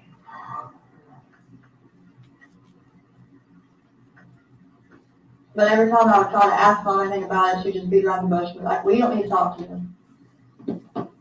Was that yesterday or the day before? Whenever she dropped me off. Days are running together, all right? Oh, But they are for me. whenever she dropped me off. I get it. Okay. Think, instead of your mom, I'm writing down Angel. It's easier for me. Thinks Angel knows something. That transforms into thinks Angel has Evelyn. You're not out here calling Ethan saying, where's my baby? Because last night that was the story. I think Ethan had it. Okay. You say Ethan had Evelyn on December 26th. Okay. It's time for us to lay it all out there. We know that's not true. Okay. Ethan didn't have her on Christmas. We know that's not true. Okay. Are you tracking me? Okay, if I tell you what happened, am I in trouble for not telling you the first time? For Jesus. What did I tell you last night? We want to know where Evelyn is. We are concerned about Evelyn's health. Okay, will be. But put that last night's 3.5 hours in the past. Okay? Talk about right here, right now. Help us where Evelyn is. Okay, mom came and got her from my trailer. When?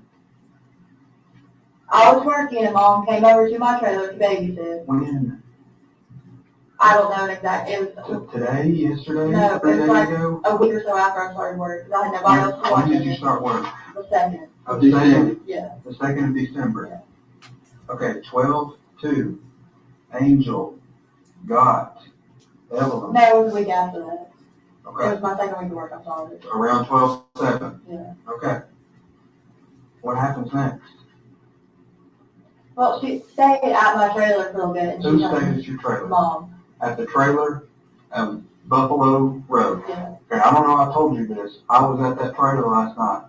Okay? Yeah. I looked in it. I looked around it. I looked everywhere for Evelyn. I looked in the shed, okay? I know where that trailer is. Okay. Evelyn was in that trailer the first week of December. Yes. What happens next? Okay.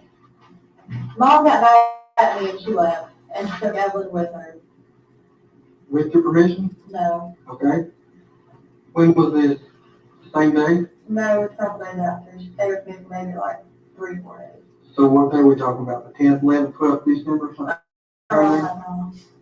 12. Okay, 10. And then what happened? I didn't talk to her for over a month, and then she called the chicken shack and said that she needed talking to me. When did she call the chicken shack? Sometime in January, I don't remember exactly. Angel called. It would have had to been after, like, I want to say it was maybe like, I went to court the day that she called me. Why? For what? Reckless driving. Okay, where at? Washington County. Okay. Court, Washington County, the day she called you. Mm-hmm. Okay.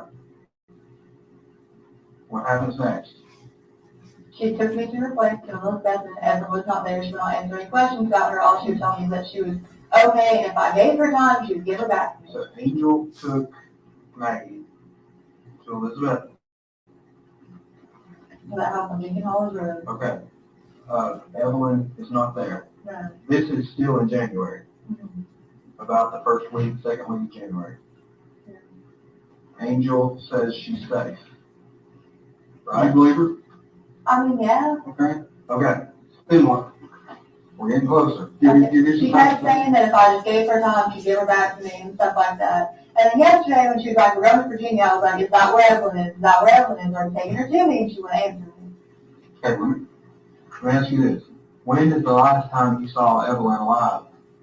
Whenever Mom left with her. When? Back in December?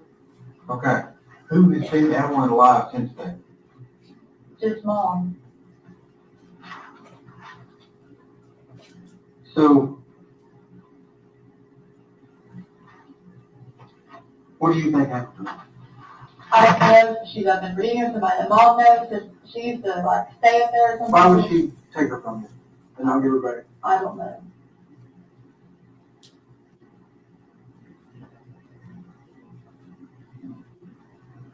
Why in the hell did you not tell us this to begin with? Well, maybe she might do something and you don't like trying to get to her. Thought your mom might do something? I can understand that. Sorry. Listen to me. We want to find this baby. I thought she might be gone there somewhere. I just never find her again, so I thought I wasn't talking to you all about her or anything like that. Okay. Maggie, how can we find Evelyn? I don't know where she's at. I tried to call her yesterday. I tried to call her all day yesterday. We went text at 7, tried to find her, couldn't find her. I don't know. What's the one thing you want most in this world right now? Evelyn back. Where do we go? Where do I leave from here right now? Where do I send 40 people? Where do I send 100 people? Where do I send a plane? I don't know if she's in Bristol, Virginia or not. I don't know yesterday. Who is she going to be with other than, Will. if she's not in that car, where else is she going to be in? We'll have to try. Okay? Will's the boyfriend. The cloud. Yeah. Anybody else in the world, and look, again, I'm not the dope police, I don't give a damn. Who on her dope who does she hang out with in the dope circle? Because we know she's a doper. Let's just be honest, we know it. Her brother. Who's that? Travis, Joe. Okay. Travis, where's he live? Somewhere in Bristol, I don't talk to him. How old is he? A little bit older than she is. Okay. Is that where she get her dope from? I mean, I don't know. Will's friend does stuff like that, too. Look, who can we call and send a message and get word to Angel and say, we don't care about your dope, we care about Evelyn? The only numbers I ever reach are the ones that I've given you all. Okay. Or that you all already have. Did you have them memorized? Tell me one more time. 375. 375. 1128. 1128. It's 423. Yeah. Okay. 366. 366. 2004. 2004. 423. Yeah. Okay. 647. 647. 0939. 0939. 423. And which one, you told me yesterday one of those was Will's number. That's the 647 number. Okay, and you knew something specific about another one, which one was it? The 375 is a text now number, and the middle number is Will's dad's number. Will's dad? Why did I tell your mom's? Because you called it all of it. Have you seen, heard, FaceTime, tweeted, Instagram, anything since 12/10 to see Evelyn alive? No. Has your mom sent you any pictures? Nothing, text message? All right. One more thing we need to help us. Will you help us? I need your Google account, login information. I need your Facebook account, login information. Are you willing to give that to me? Do I have to? You're not forced to, but, okay, you're not under any obligation. I want to talk but- to the attorney first. Okay, that's fine. You want to talk to an attorney about the Google part, right? Yeah. Okay, well, can we leave that off in the distance and continue talking about Evelyn? Yeah. You're good with that? Yeah. But we're trying to make sure she's safe, okay? Okay. And with this Google, Instagram, iCloud, whatever, we don't care about dope, okay? No, I don't know zero. Well, that's what's in your head. We don't care about dope. We care about Evelyn. So since you had just told us this, things have changed. Gears are switching. People are, we're trying to find her on the move. We're trying to find mom right now. I'm sorry. I'm not saying, I'm not trying to be angry with you, but we've lost 3 days. Well, I'm just thinking about from last night, we've lost 12 hours, okay? From the first time I talked to you, we've lost 3 days. Almost 3 days.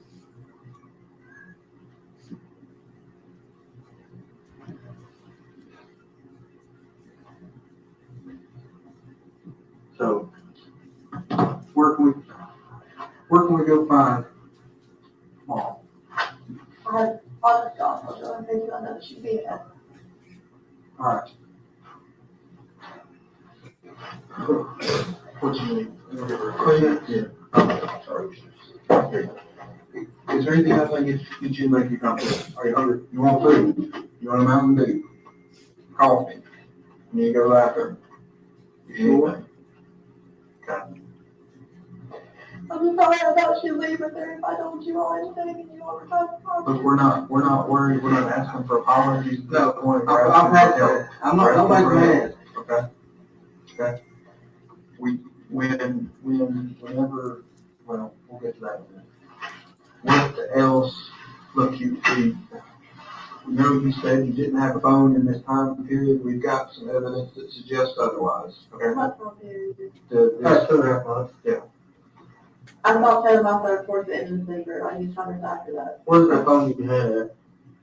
I don't know, to be honest with you. Was the story about you smashing it, is that true? I sold it. Okay. I'm not looking to get you in trouble for that.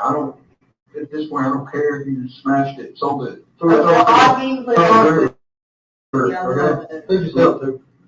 a little kiosk at Kroger. Kroger where? Keeping store. Like you dump it in the machine? Yeah. Yeah, an echo thing, yeah. Okay.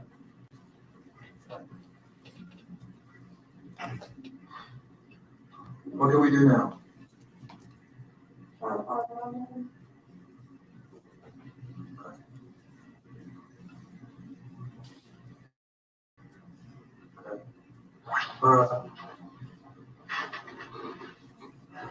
What we're gonna do? What we've been trying to do.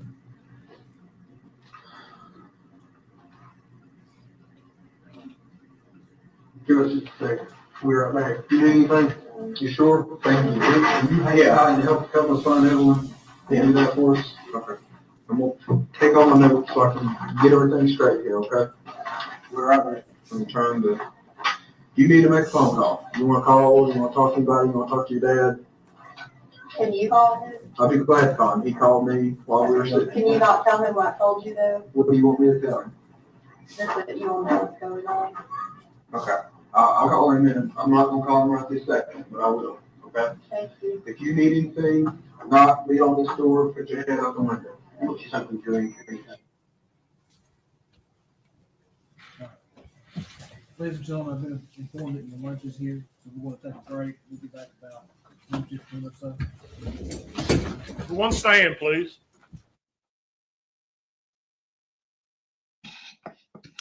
Yeah, I agree with you, Josie. When she said, "I want to talk to a lawyer about the Google search or Facebook," you see them divert to being, "Yeah, but your kids speak to us about everything else, though. We can ignore the searches. Just speak to us, yeah." She's like, "Yeah. Like that's why you need to be careful to have a lawyer at all points." They take a lunch break. Once they come back, then I'm going to take a lunch break as well. I'm going to end the stream here. And we'll start a new stream. You should be diverted straight to the other stream, but I'm not going to start it until about 1:15.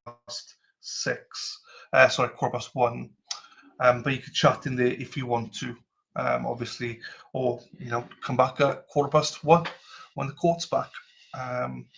We'll see if I don't think they're coming back. Okay, sounds like they're not coming back. So yeah, I want to have a proper break, and I don't want to play content, open the break and stuff to give everyone a break, basically. So I will see you back on the other one in an hour. Right, everybody, thank you for being here. It's been a good morning. Let's have a good afternoon as well. And I'll see you in a little bit. Heather, don't get lost. There you go. All right. See you in a bit, people.